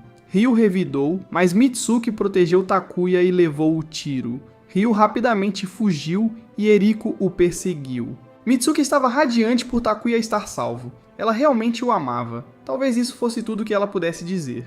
Então, ela entregou a segunda pedra preciosa antes de falecer. Takuya queria voltar para salvar Mitsuki, mas Eriko disse que a morte dela era um evento canônico e não poderia ser mudado. Mesmo que ela fosse salva desta vez, ela ainda morreria de alguma outra forma. Agora que eles tinham descoberto o verdadeiro objetivo de Ryu, essa linha do tempo começou a rejeitar Takuya. A única coisa que lamentava era não poder salvar Mitsuki. Eriko disse que forçaria a estabilização da causalidade e ajustaria o caos. Como precaução, ela apagaria a memória de Takuya sobre ela e Ryu, porque se Ryu descobrisse quem ele era, o perseguiria por todos os mundos. Takuya encontrou seu pai novamente. A causalidade guiou tudo. A pessoa que o guiaria agora seria Kana. E quando todas as 8 pedras preciosas fossem reunidas, um novo caminho se abriria. Seu pai estaria esperando por ele lá. Takuya continuou sua jornada com as 7 pedras preciosas armazenadas no artefato. Em 26 de julho de 1994, ele foi se encontrar com Kana. De acordo com o relato de seu pai, a história de Takuya já havia sido gravada na árvore Vrinda. Moldar a história significava atravessar inúmeras possibilidades, cada ação que ele tomava carregava significado. Cada evento vinculado pelas leis de causalidade correspondia ao seu próprio conjunto de regras de eventos, todos fluindo como a corrente de um rio. Nem mesmo o tempo poderia quebrar esta regra. Isso foi o que seu pai acreditou até descobrir a existência deles. Com pouco tempo restante, ele queria ver Takuya novamente o mais rápido possível. Aquele momento já havia sido determinado pelo peso dos acontecimentos, pelo impulso das regras causais. Se a palavra causalidade não soasse poética o suficiente, então ele poderia considerá-la destino. Voltando à escola, Takuya começou a se aproximar de Kana para conhecê-la, já que eles ainda não eram próximos. Após a aula, ele continuou a segui-la, perguntando sobre seus interesses. Como de costume, Kana foi à enfermaria para procurar Eriko porque estava com febre alta novamente. Mas Eriko não estava lá, e Kana estava extremamente exausta. Sem outra opção, Takuya a deitou primeiro na cama. Como o corpo dela estava encharcado de suor, Takuya teve que despir ela para secá-la. Enquanto fazia isso, ele notou uma pulseira muito familiar. Mais tarde, quando Kana acordou, Takuya já havia terminado. Eriko também retornou nesse momento e, coincidentemente, tinha algo para discutir com os dois. Na sala do clube de pesquisa, Miu perguntou a Yuki se ele sabia algo sobre Kana por curiosidade, mas ele não sabia.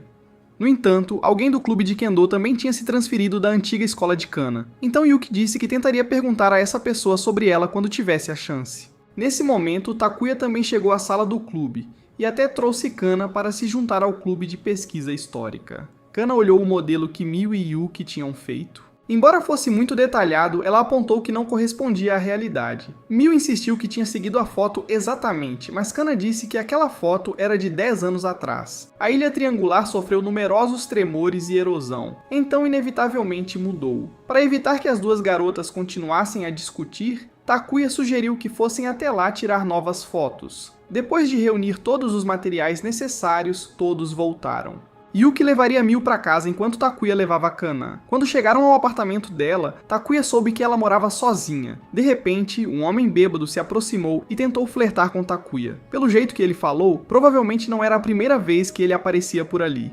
Irritado e enojado, Takuya estava prestes a socá-lo, mas Kana o puxou para dentro. Assim que chegaram à porta do apartamento dela, Kana desabou de exaustão. Ele a levou para dentro. Sua casa era bastante simples e Takuya percebeu que ela havia comprado muito álcool. Depois que a febre de Kana diminuiu, ela foi tomar um banho. Enquanto Takuya preparava suas roupas, ele acidentalmente descobriu que seu pai havia enviado dinheiro para ela antes de desaparecer. Percebendo que ela sabia bastante, como sobre mundos paralelos ou correção de caos, Takuya a confrontou. Kana admitiu que sabia, mas disse que não podia contar tudo a ele ainda. Quando chegasse o momento, ela explicaria. Como já era tarde, Takuya pediu para sair. No entanto, no portão, ele encontrou novamente o pervertido de antes. Preocupado com a Kana, Takuya decidiu passar a noite com ela. Na escuridão, ele perguntou a Kana se seu pai ainda estava vivo. Kana respondeu que sim. No passado, Takuya havia discutido com seu pai quando ele se casou novamente com sua madrasta. Seu pai também lhe contou sobre sua mãe biológica, Keiko, que havia morrido. Essa era uma verdade gravada na história, mas nem todas as verdades eram corretas. A história não era simplesmente um registro de eventos passados.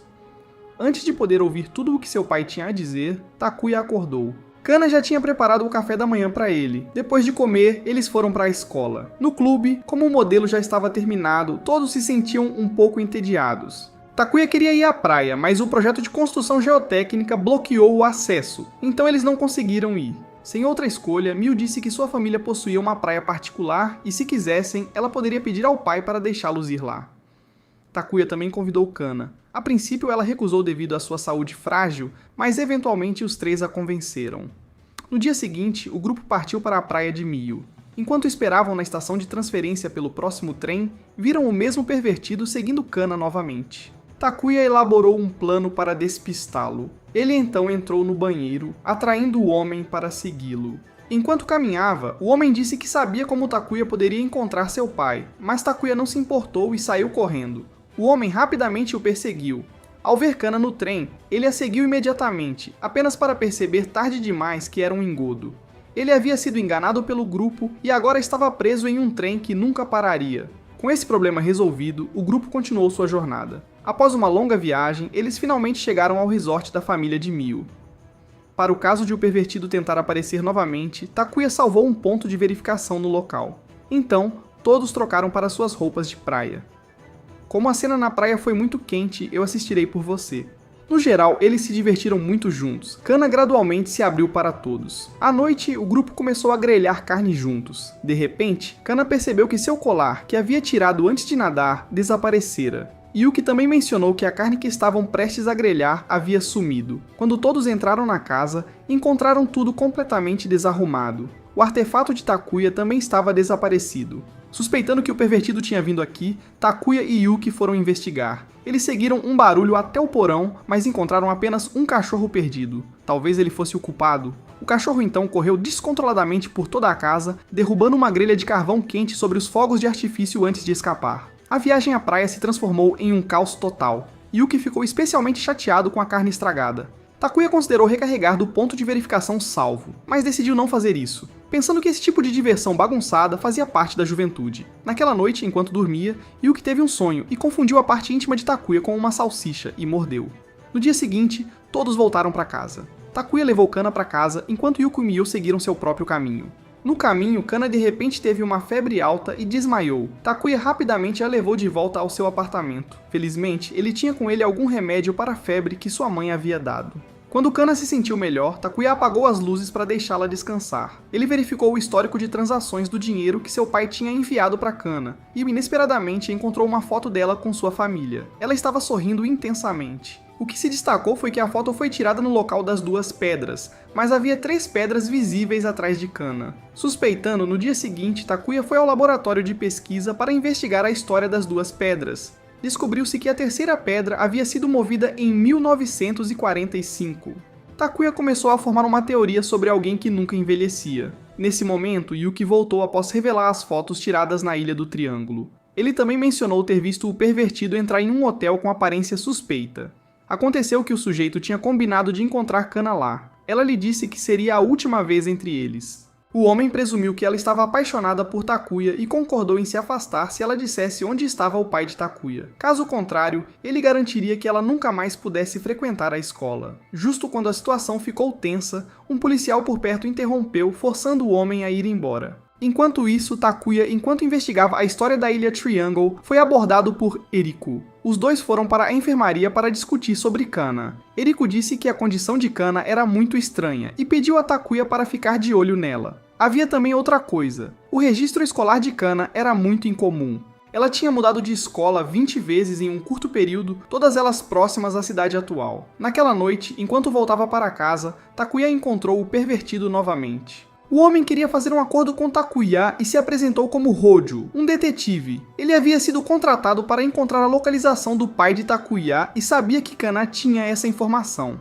Tudo o que Takuya tinha que fazer era ajudar a extrair isso dela. Naturalmente, Takuya não gostou do homem desde o início e recusou. No dia seguinte, Kana veio à casa de Takuya para agradecê-lo por ajudar com sua febre. Eles foram a um parque e conversaram. Naquele momento, Takuya levantou a suspeita de que a menina que ele viu quando era jovem era na verdade Kana. Antes que ela pudesse responder, um cachorro de repente se aproximou deles. Kana disse que às vezes desejava ser um cachorro para não ter que lidar com raiva, preocupações, tristeza ou solidão. Ela tinha suportado muita traição e ódio. Querendo entendê-la mais, Takuya se ofereceu para ser seu amigo, mas ela apenas disse que ele era cruel, então foi embora. Takuya foi para casa e encontrou Hojo novamente no caminho. Hojo mencionou o acordo do dia anterior. Agora Takuya só precisava colocar um dispositivo de escuta no quarto de Kana. Enfurecido, Takuya quebrou o dispositivo e foi embora. Naquela noite foi revelado que quem tinha contratado o detetive era o velho Ryu. O detetive implorou por mais tempo para extrair informações de Kana, mas Ryu disse-lhe que outra pessoa que ele contratou estava indo muito bem. Então, Ryu hipnotizou o detetive para fazê-lo fazer algo. No dia seguinte, toda a escola estava agitada com rumores de que Kana era uma prostituta. Takuya ficou chocado ao ouvir isso. Talvez fosse essa a razão pela qual Kana continuava tendo que mudar de escola. Kana disse que não havia lugar para ela neste mundo, nem mesmo com a senhorita Eriko. Quanto a Takuya, ele rasgou todos os papéis difamatórios. Mio e Yuki também ajudaram a dispersar a multidão. Takuya correu para a enfermaria, onde soube que Kana havia solicitado a transferência. No entanto, todas as escolas ainda estavam dentro da cidade, mais precisamente ao redor da Ilha Triângulo. Eriko argumentou que o segredo de Kana poderia estar profundamente ligado aos pais de Takuya. Takuya imediatamente correu para encontrar Kana. Ele foi até o apartamento dela e contou tudo a ela, que a garota que ele tinha visto quando era jovem era definitivamente ela, e que ela tinha que continuar mudando de escola por causa de sua imortalidade. Ela tinha que se mudar constantemente para que ninguém descobrisse que ela nunca envelhecia. Takuya não estava lá apenas para dizer isso. Ele queria entender mais sobre quem Kana realmente era, porque quando estava com ela, ele sentia como se tivesse uma família. Então ele queria ouvir seus verdadeiros sentimentos. Um aviso. O que você está prestes a ouvir pode não ser adequado para todos. Por favor, considere isso antes de continuar. No passado, Kana só tinha a mãe como família. Ela nunca sequer conheceu o rosto do pai. Por causa de sua imortalidade, as duas tinham que se mudar constantemente. Sua mãe trabalhava como prostituta e com o tempo faleceu, deixando Kana completamente sozinha. Sem parentes ou amigos para orientá-la, Kana desenvolveu visões distorcidas sobre as pessoas e a sociedade. Eventualmente, ela seguiu o mesmo caminho de sua mãe, vendendo o corpo para sobreviver. As coisas só começaram a melhorar quando ela conheceu os pais de Takuya. Eles a fizeram sentir-se parte de uma família. Mas então, eles também desapareceram, e Kana voltou ao seu anterior escuro, solitário, vida. Takuya disse a ela que ela não estava mais sozinha, ela o tinha como amigo, mas então ela começou a se despir e pediu para ele abraçá-la. Takuya hesitou, e Kana, plenamente consciente de sua relutância, o acusou de desprezá-la e pediu para ele ir embora. Nesse momento, o detetive ligou novamente, ameaçando matar tanto ela quanto Takuya se ela não fosse ao parque naquela noite. Takuya tentou impedi-la, mas ela disse-lhe que um hipócrita como ele não tinha o direito de se importar com ela. Silenciado, Takuya não teve escolha a não ser ir embora. Na escola, Yuki perguntou sobre isso, e Takuya disse que Kana iria se transferir e que não havia nada que ele pudesse fazer. Mio achou estranho alguém como Takuya realmente desistir tão facilmente. Ela o lembrou de todas as memórias que eles criaram juntos e disse que tinha certeza de que Kana não tinha a intenção de ir embora. Incentivado por Mio, Takuya recuperou sua determinação e foi atrás de Kana.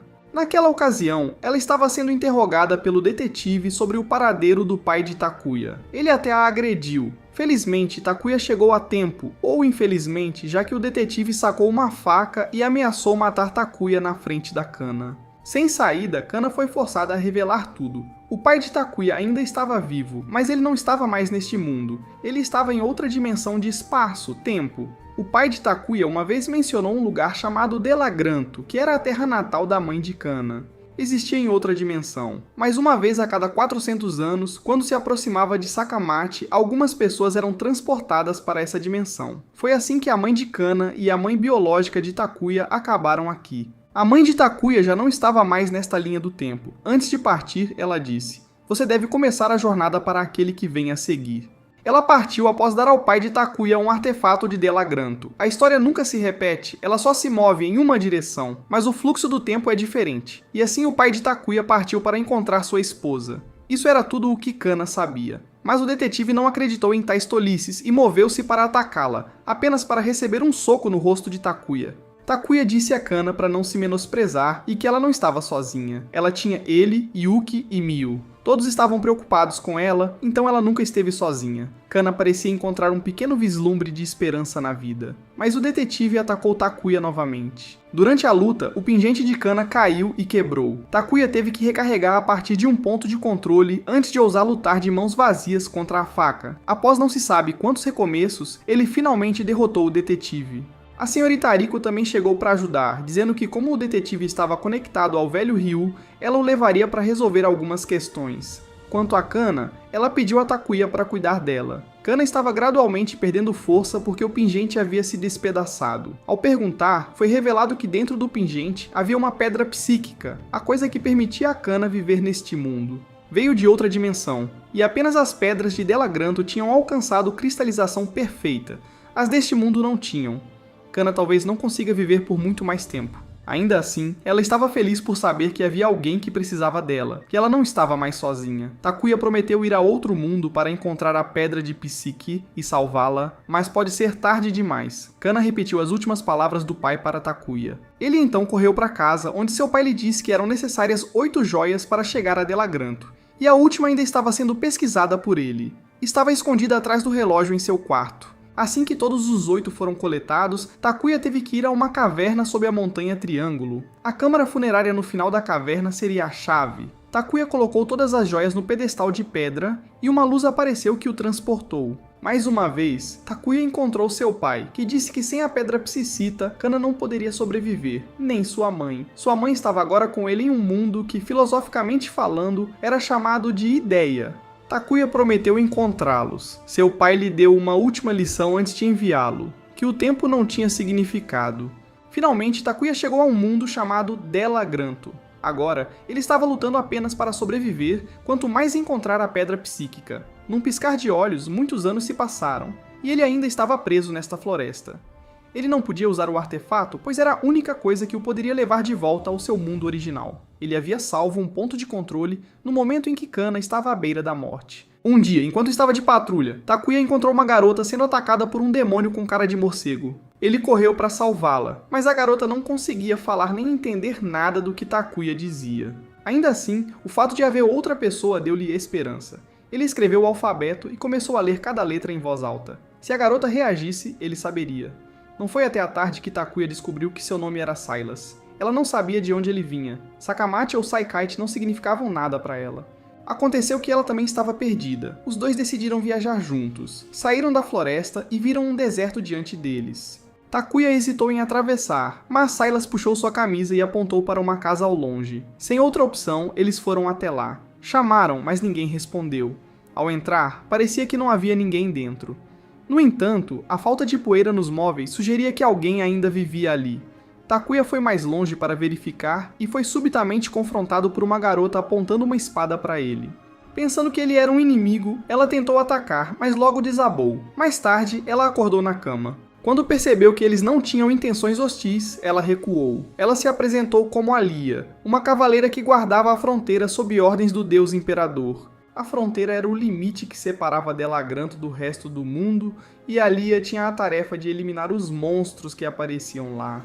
Takuya perguntou a ela sobre a Pedra Psicita, mas infelizmente ela nunca tinha ouvido falar dela, ou talvez tivesse um nome diferente neste mundo. Alia tinha acabado de derrotar um demônio com rosto de morcego, e explicou que monstros estavam aparecendo com mais frequência devido à ira da Mãe Terra, que ocorria uma vez a cada 400 anos. O número 400 novamente deixou Takuya apreensivo. Para evitar calamidades a cada 5 anos, as pessoas aqui sacrificavam uma garota à divindade com poder divino, conhecido como energia divina.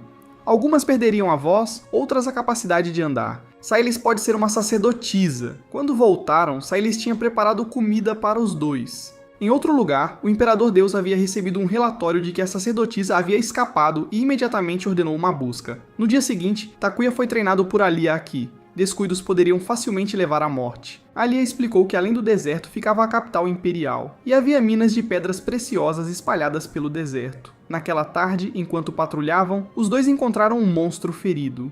Alia estava prestes a matá-lo, mas outro monstro apareceu para proteger o ferido. A cena fez Alia hesitar, permitindo que Takuya avançasse e os afastasse. Alia disse que vê-los protegerem se lembrava sua irmã mais nova, que fugiu quando era pequena. A doença de Alia estava lentamente sugando sua vida. No dia seguinte, Alia continuou sua patrulha enquanto Takuya e Silas foram para a floresta procurar comida. Enquanto ele pescava, ela foi colher flores. Enquanto fazia isso, um monstro apareceu e a atacou. Alia chegou a tempo de salvá-la após 2 golpes. O monstro estava morto, mas o corpo dela tinha chegado ao limite. Silas tinha previsto a morte de Alia, por isso tinha colhido flores para homenageá-la. Alia também sabia que Silas era uma sacerdotisa do santuário. Antes de morrer, Alia implorou a Silas que salvasse esta terra da ira da Mãe Terra. Os dois enterraram Alia junto com seus companheiros caídos. Alia tinha cumprido sua missão, então Takuya também tinha que salvar Kana. No dia seguinte, ele se preparou para partir em busca da mina de pedras preciosas no deserto. Ele disse a Silas para ficar, pois ela não suportaria o calor do deserto. No entanto, ela ainda o seguiu. Takuya pensou que ela desistiria logo, então a ignorou. Depois de caminhar por um tempo, Takuya parou para descansar e percebeu que sua bolsa de água estava perfurada. Sem outra escolha, ele voltou para a casa para pegar mais água, mas Silas não o estava seguindo. Preocupado que ela tivesse se perdido, ele correu para encontrá-la. Silas ainda estava vagando pelo deserto, perguntando-se se o que sua mãe lhe contou era verdade. Ela desabou de exaustão. Justo quando estava caindo em desespero, Takuya a encontrou. Ele tentou dar-lhe água, mas ela não conseguia beber. Sem outra opção, ele deu água para ela boca a boca. Encontrá-lo foi seu destino. Num piscar de olhos, passou 1 ano. Takuya assumiu o papel de Alia de guardar a fronteira contra os demônios. Uma nova vida também surgiu aqui, a filha dele e de Silas, Yuno. Ele e Silas viviam uma vida pacífica e simples em meio à natureza. No entanto, ele ainda mantinha a promessa que fez a Kana, e todas as noites pensava em voltar. Ao longo do ano, para verificar se o mineral mencionado por Alia era psicita ou não, ele tentou muitas vezes atravessar o deserto, mas sobreviver naquela terra árida era quase impossível. Takuya também agora conseguia se comunicar com Silas por meio de pensamentos. Não importa o que acontecesse, ele prometeu proteger tanto a mãe quanto a filha. Nos dias que se seguiram, Yuno cresceu incrivelmente rápido, como uma criança sagrada. Em 3 meses, ela já conseguia andar. Em 6 meses, ela podia falar. E dentro de 1 ano, ela parecia uma criança de 4 anos. Quando ela completou 5 anos, parecia uma garota de 16 anos, mas continuava muito apegada ao pai. Takuya achava que ela precisava de amigos ou camaradas. Isso o lembrou de seus próprios amigos. Um barulho repentino o assustou, colocando-o em alerta. Quando ele foi investigar, encontrou um monstro ferido. Ele podia falar. Ela estava ferida e tentando proteger seu filho. Quando ele perguntou como ela se machucou, ela disse que pessoas da capital imperial a atacaram. Isso significava que ela tinha voado desde a capital até aqui. De qualquer forma, ela não viveria muito tempo. Ela implorou a Takuya para salvar seu filho. Depois de dizer isso, ela faleceu. Depois de enterrar a mãe monstro, Takuya decidiu deixar Yuno adotar o filhote de monstro. Ela correu para mostrar a sua mãe o novo amigo, a quem chamou de Kun-kun. Takuya então viu alguém em um penhasco alto. Ele tentou chamá-los, mas não responderam. Quando subiu, eles já tinham ido embora. Acontece que eram 2 soldados que estavam perseguindo a mãe monstro e agora haviam encontrado Takuya. Eles relataram ao deus imperador. O imperador ordenou uma investigação para confirmar se havia uma sacerdotisa. No dia seguinte, Yuno levou Kun-kun para brincar. Antes de sair, Silas deu alguns conselhos à filha. Mais tarde, Takuya também saiu para buscar comida. O pai e a filha brincaram juntos, e Silas até preparou o almoço para eles. No caminho, Takuya conseguiu matar alguns monstros. Eles brincaram até a tarde. Yuno estava alimentando Kun-kun antes de voltar para casa. De longe, Takuya viu alguém invadindo a casa deles. Temendo por Silas, ele correu de volta e encontrou um grupo de soldados atacando-a. Em fúria, Takuya sacou sua espada e matou um deles, mas não foi páreo para o número deles e foi severamente espancado, depois jogado para fora. Eles se revelaram como soldados reais da capital, agindo sob ordens do deus imperador para recuperar a donzela do santuário. Vendo Takuya ainda tentando resistir, eles o amarraram e estavam prestes a matá-lo.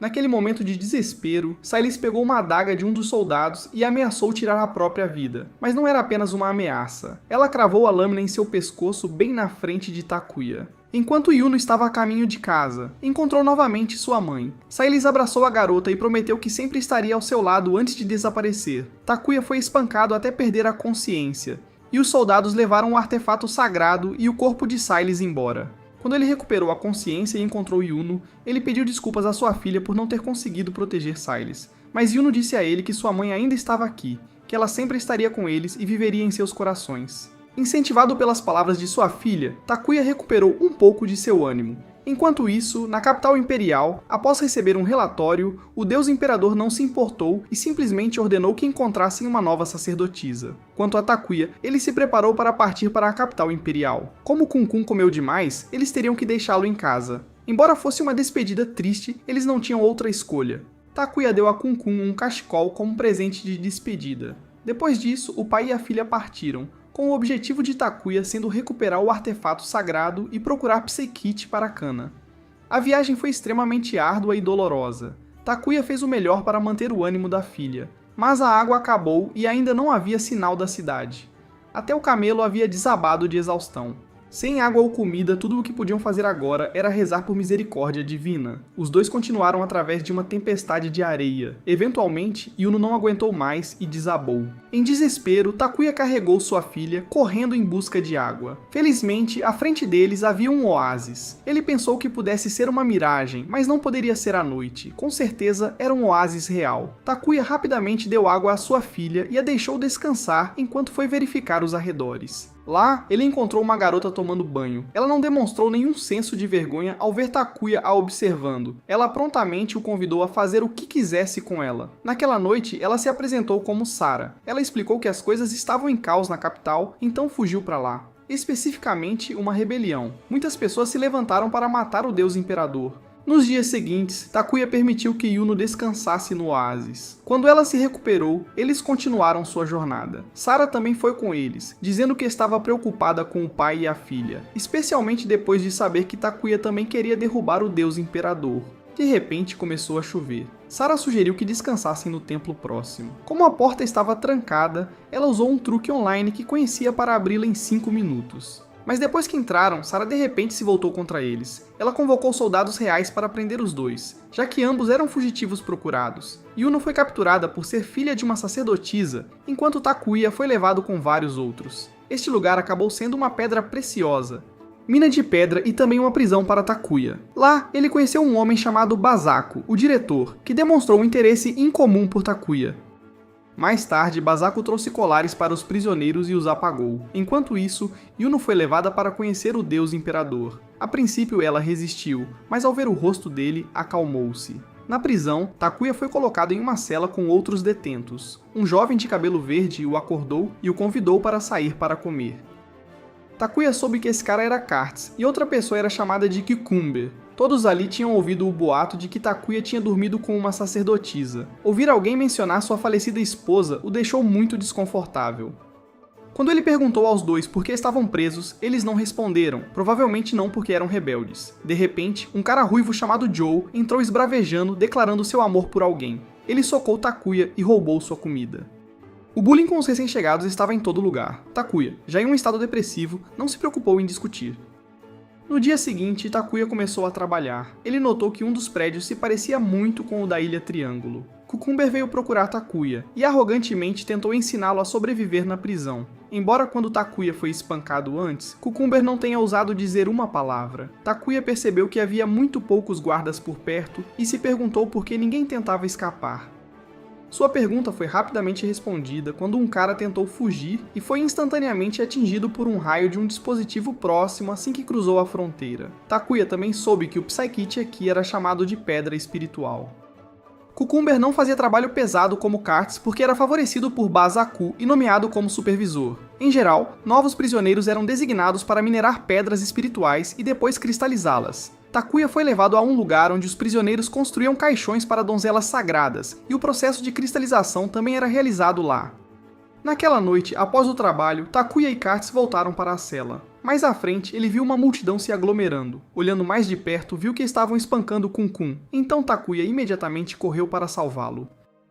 Neste lugar, os monstros eram considerados gado, então os prisioneiros planejaram comer Kun-kun. Claro, Takuya não permitiria isso, então ele libertou Kun-kun. O líder, Joe, apareceu querendo dar uma lição em Takuya, já que Takuya também queria acertar as contas do dia anterior.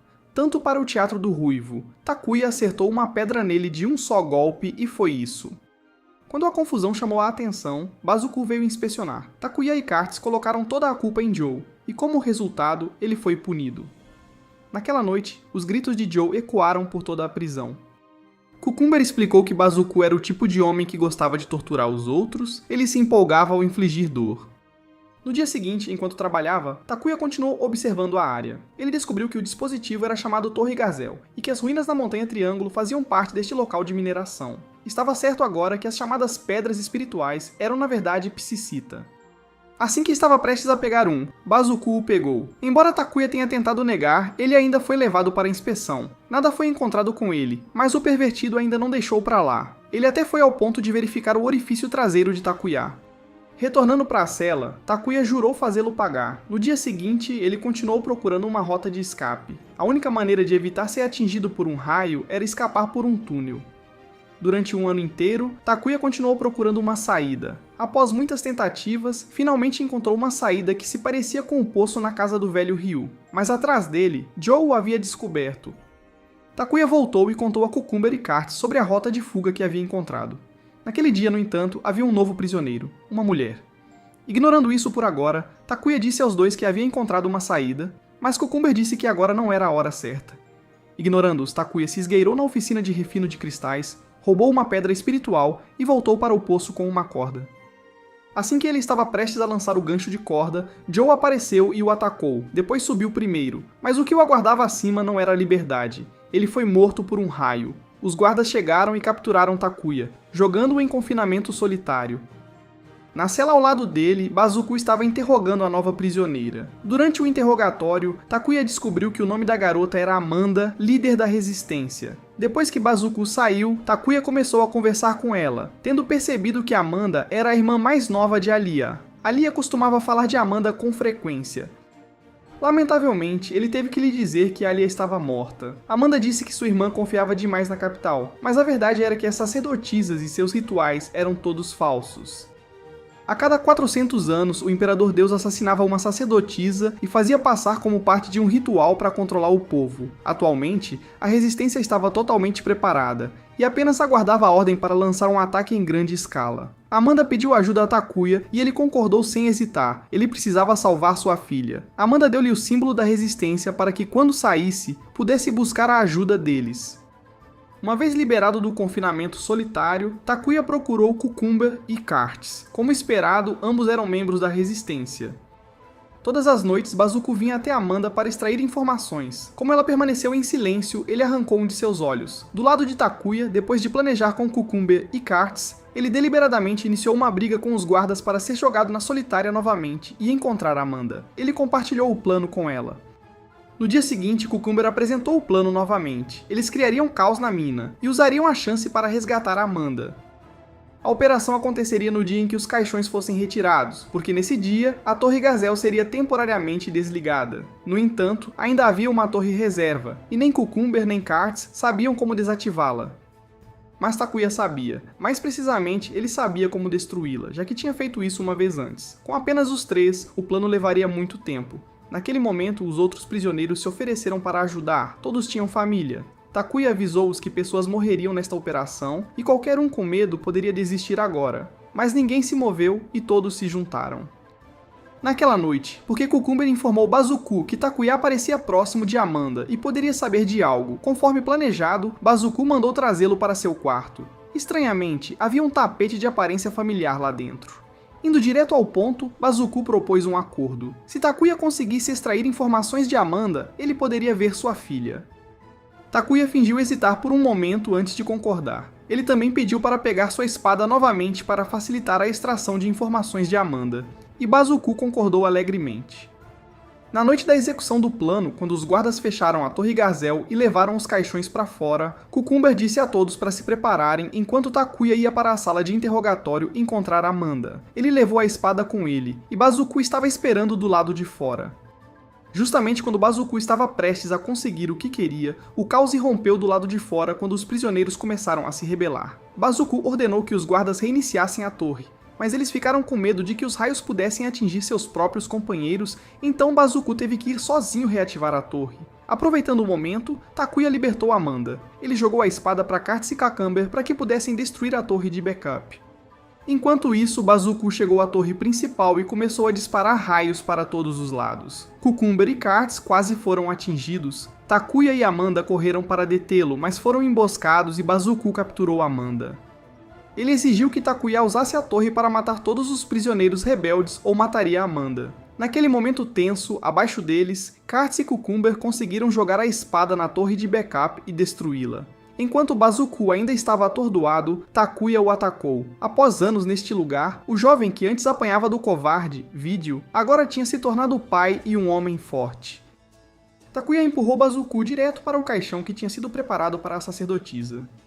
Naquele momento, a torre onde Takuya estava também começou a desmoronar, e o elevador não estava mais funcionando. Iriam morrer ali? Nesse momento crítico, Kun-kun apareceu em forma humana. Takuya rapidamente puxou Amanda para que Kun-kun pudesse arrastá-los para longe. Kun-kun levou os dois diretamente para a capital imperial, mas pouco antes de chegarem, ficou sem forças e sua vida começou a se esvair.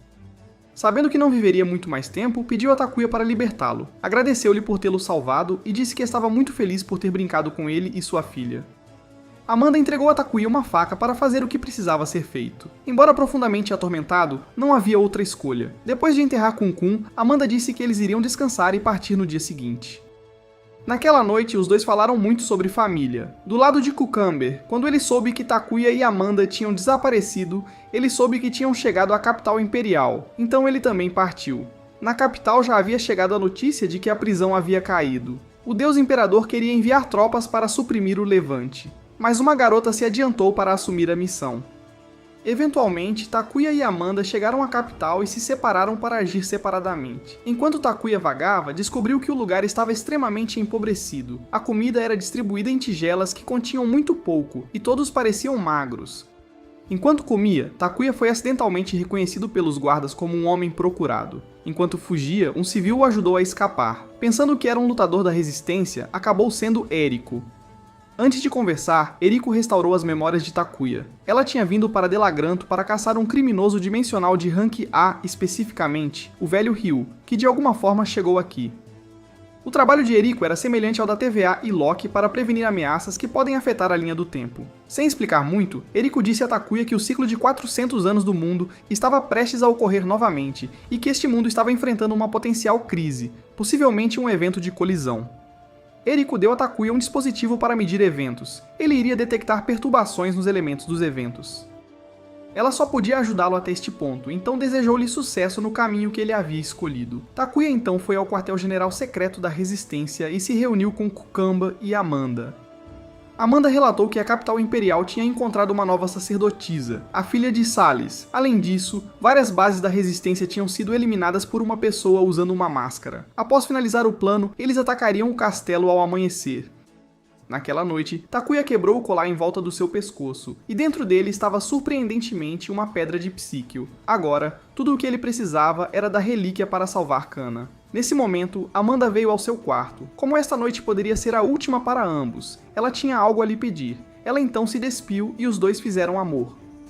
Na manhã seguinte, todos se disfarçaram de soldados e se dividiram para agir. O grupo de Amanda entrou pela entrada dos fundos, enquanto o grupo de Takuya foi pelo caminho do esgoto subterrâneo, mas foram bloqueados por uma porta selada que não cedia por mais que empurrassem. Então, Takuya decidiu usar uma bomba, mas quando ele estava prestes a acendê-la, a garota mascarada apareceu. Takuya disse a seus dois amigos para correrem à frente enquanto ele lidava com ela. A garota enviou pessoas para persegui-los e então ficou para enfrentar Takuya um a um. No entanto, durante a troca de ataques, Takuya arrancou a máscara dela e revelou-se ser Yuno. Mas a garota parecia não se lembrar dele e continuou seu ataque. Não querendo machucar sua filha, Takuya detonou a bomba e escapou. Ele se reuniu com Cucumber e Kartz e contou-lhes tudo. Ele pediu que, se encontrassem a garota novamente, deixassem que ele fosse o único a enfrentá-la. Eles então se dirigiram a uma prisão, e indo mais fundo, os três descobriram uma cela especial. Para sua surpresa, quem estava preso lá dentro era o velho Ryu. Antes que pudessem entender a situação, Ryu explicou que o Imperador Deus havia colaborado com algo chamado Mãe para criar este lugar a fim de aprisioná-lo. Do lado de Amanda, ela havia chegado a uma sala que parecia extremamente importante, mas sua equipe não conseguiu abri-la. De repente, eles encontraram Sara novamente. De volta com Takuya, ele estava prestes a deixar Ryu para trás, mas o velho disse que sabia onde Yuno estava. Ele revelou que o ritual da oferenda divina era real. Para inserir o artefato sagrado no corpo da donzela do santuário, ela tinha que sacrificar uma função do seu ser. A mãe biológica de Takuya ofereceu sua visão aos deuses, sua esposa ofereceu sua voz, e agora sua filha ofereceu sua consciência aos deuses, resultando em perda completa de memória. Havia uma maneira de ajudar Yuno, mas Ryu exigiu ser libertado primeiro. Enquanto Takuya ainda hesitava, Eriko chegou. Ela confirmou que este era de fato o criminoso que ela estava procurando. Takuya ofereceu para deixá-la lidar com isso, mas enquanto os dois conversavam, Ryu hipnotizou Cucumber e Cartz para libertá-lo. Uma vez livre, ele fugiu imediatamente, sabendo que deixá-lo escapar lançaria a capital no caos. Eriko perseguiu-o, do lado de Amanda com a ajuda de Sara. Elas finalmente conseguiram destrancar a sala. Após o que Sara saiu, voltando ao grupo de Takuya, eles encontraram a câmara da sacerdotisa. Como havia muitos guardas, Cucumber e Cartz os atraíram para longe. Takuya entrou para encontrar Yuno. Assim que o percebeu, ela entrou no modo de combate. Takuya se esquivou enquanto tentava reviver suas memórias, usando coisas como o cachecol do Kun-Kun ou o nome de Salis. No meio de um balanço de espada, Yuno atingiu o pedestal de pedra onde geralmente descansava, e graças a isso ela recuperou um fragmento de sua memória. Takuya a abraçou apertadamente para ajudá-la a se acalmar. Enquanto isso, Cucumber e Cartz reuniram-se com o grupo de Amanda. À medida que avançavam mais para dentro, encontraram dispositivos estranhos, e então um robô apareceu diante deles. De volta com Takuya, ele disse à filha para agir normalmente por enquanto, porque se a sacerdotisa desaparecesse de repente, causaria caos. Ele disse que ainda tinha uma coisa para resolver e voltaria para buscá-la depois. Takuya então pegou sua espada e foi encontrar o Deus Imperador para vingar sua esposa. Mas quando ele confrontou o Imperador Deus, o homem não mostrou surpresa e em vez disso disse que estava esperando por ele. Quando a figura removeu a máscara, era na verdade a madrasta de Takuya. Ela pediu desculpas pela morte de Salis e entregou a relíquia, sabendo que Takuya precisava dela. Takuya percebeu que ela havia mudado muito. Contar a história completa levaria muito tempo, mas durante o primeiro salto dimensional de Takuya, não apenas ele, mas também sua madrasta foram transportados, exceto que ela acabou em Delugranto. Lá, ela foi auxiliada por Ryu, que não era humano. Sob sua orientação, ela recebeu o controle sobre algo chamado Mother, que ela governou sob a supervisão dele. Ao longo dos anos, o povo de Delugranto perdeu a capacidade de interagir com o computador unificado. Ao mesmo tempo, Mother descobriu a ambição de Ryu de governar a nação, então se aliou à madrasta de Takuya para aprisioná-lo. Eventualmente, ela se tornou a própria Imperatriz Deus. No lado de Amanda, a menina que eles estavam enfrentando era apenas uma projeção. Apresentou-se como IA, uma inteligência artificial. Conhecia os nomes de todos e seus passados. Tanto a madrasta quanto a IA explicaram que milhares e milhares de anos atrás, na Terra, existia uma civilização extremamente avançada, comumente referida como os Antigos Terráqueos.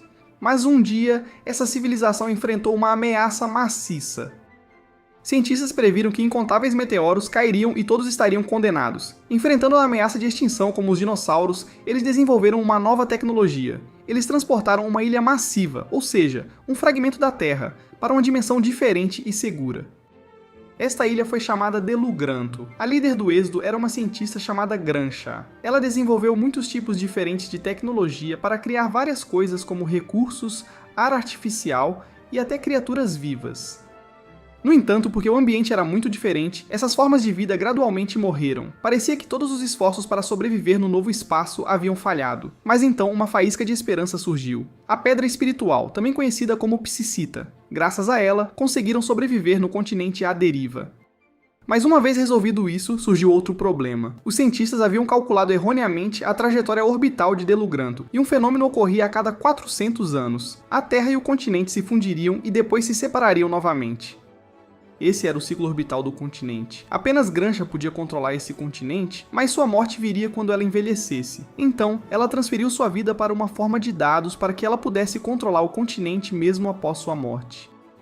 No entanto, havia um problema. Grancha precisava de um catalisador para projetar sua consciência e sincronizar. Grancha precisava de uma garota humana, especificamente uma sacerdotisa. Seu programa escanearia e selecionaria uma pessoa adequada e o ciclo de 400 anos estava se aproximando. Se Grancha falhasse em operar, a Terra e o continente colidiriam. Naquele momento, uma explosão ocorreria.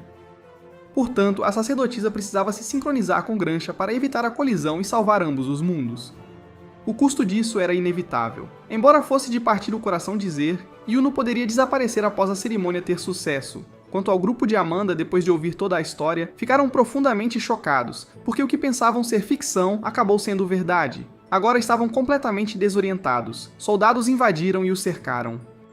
O grupo foi levado para a execução pública, mas a Imperatriz Divina chegou a tempo para impedir, porque precisava do poder deles. Amanda então voltou à base para relatar a situação a todos. Desta vez, eles ajudariam a Imperatriz Divina. É claro que eles ainda a seguiam, porque o objetivo do exército revolucionário era melhorar a vida das pessoas.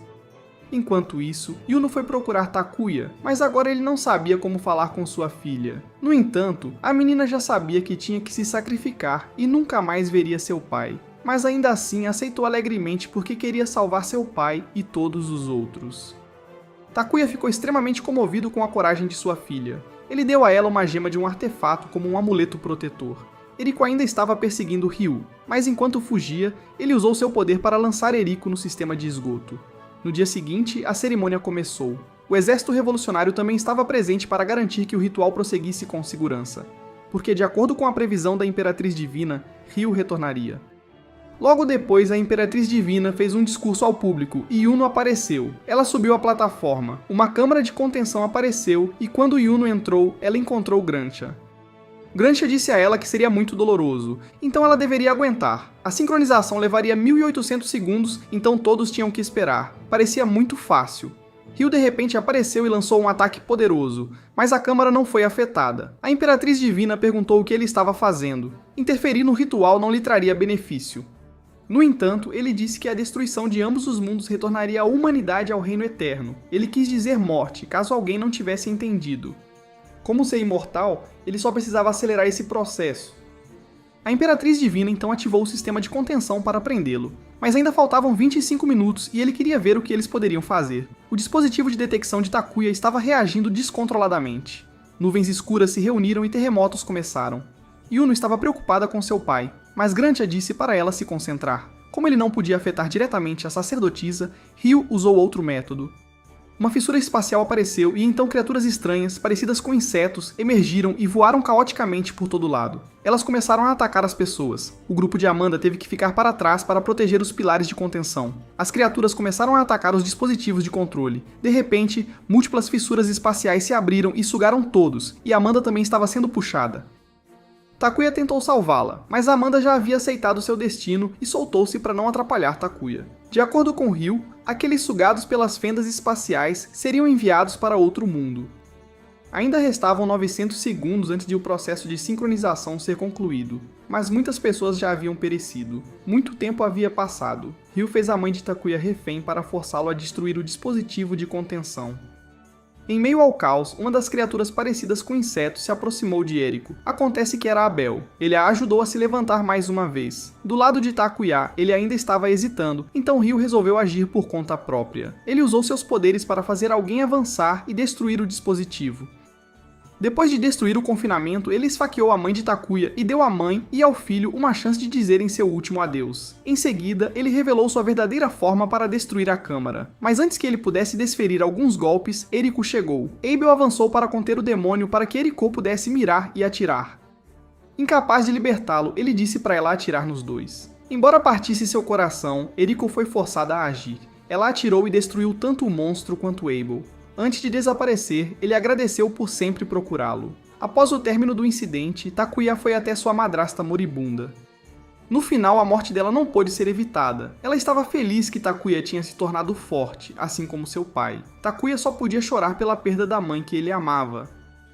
Com 200 segundos restantes, antes da sincronização terminar, um alerta soou. A barreira dimensional havia sido violada. Ambos os eventos estavam acontecendo ao mesmo tempo, então mesmo que o ritual tivesse sucesso, a Terra ainda poderia colidir com Delagranto. A chance era de 50%.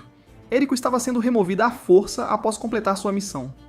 Ela esperava que eles se encontrassem novamente algum dia antes de desaparecer. Após o processo de sincronização ser concluído, Yuno disse seu último adeus a Takuya antes de partir. Takuya prometeu encontrá-la não importava o que acontecesse. Um pilar de luz apareceu, envolvendo tudo. Yuno e Grantia apareceram no espaço sideral, mas parecia que haviam falhado. Todo o continente estava prestes a colidir com a Terra. Yuno quase desistiu, mas Grantia tinha um último método para liberar totalmente o tremor do evento. No entanto, ela não sabia o que aconteceria com o corpo de Yuno. A garota aceitou o risco, então Grantia começou a reverter o tempo, levando toda a civilização humana de volta ao passado. Este era um ciclo infinito de eventos repetidos. Mesmo agora, outro Delagrandos estava à deriva na fratura dimensional, repetindo o mesmo processo de aproximação e separação com este mundo. Quando o continente colidiu com a Terra, causou uma explosão. Nesta parte eu mesmo não entendo bem, mas Takuya voltou a um ponto de verificação para salvar Kana, e a mãe a que ela se referia era na verdade Amanda. Ele trouxe de volta o cristal psíquico. Kana ficou muito feliz com isso. Takuya disse a ela que Miu e Yuki ainda estavam lá e que trariam mais felicidade para ela, mas ele tinha que ir agora. Alguém estava esperando por ele há 1000 anos. Kana agradeceu antes de Takuya desaparecer. Ele continuou de volta ao lugar onde tudo começou. Takuya correu para o penhasco onde Yuno tinha acabado de aparecer. A garota não conseguiu salvar a Terra, e Delagrantos caiu aqui há 8000 anos. Graças à gema que seu pai lhe deu, ela conseguiu chegar aqui, mas agora ela tinha que partir de acordo com as regras do evento. No entanto, desta vez, ele não deixaria sua filha ficar sozinha novamente. Os dois desapareceram juntos. Takuya encontrou novamente seu pai e sua mãe também estava lá. Seu pai tinha testemunhado toda a sua jornada e o elogiou. Agora, Takuya e Yuno viajariam para a beira de todos os eventos, o portal do destino que abria a verdadeira história que seu pai historiador tanto desejava. Como observador da árvore Vrinda, ele continuaria a buscar ao longo da história. É isso por agora. Ele estava feliz que o pai e a filha pudessem ter uma última conversa. Ele ainda aguardaria o reencontro deles algum dia. Yuno e Takuya haviam chegado ao vazio. Os dois estavam à deriva na corrente dos eventos. Descobriram um broto começando a crescer. Esta árvore lembraria de tudo sobre este mundo. Yuno decidiu nomear esta criança Takuya. É aí que o anime termina. O que você acha desta série? Adeus! Bem pessoal, esse é o fim do vídeo. Se gostou, comente para a próxima parte, se inscreva no canal e deixe o like. Obrigado por assistir e até a próxima.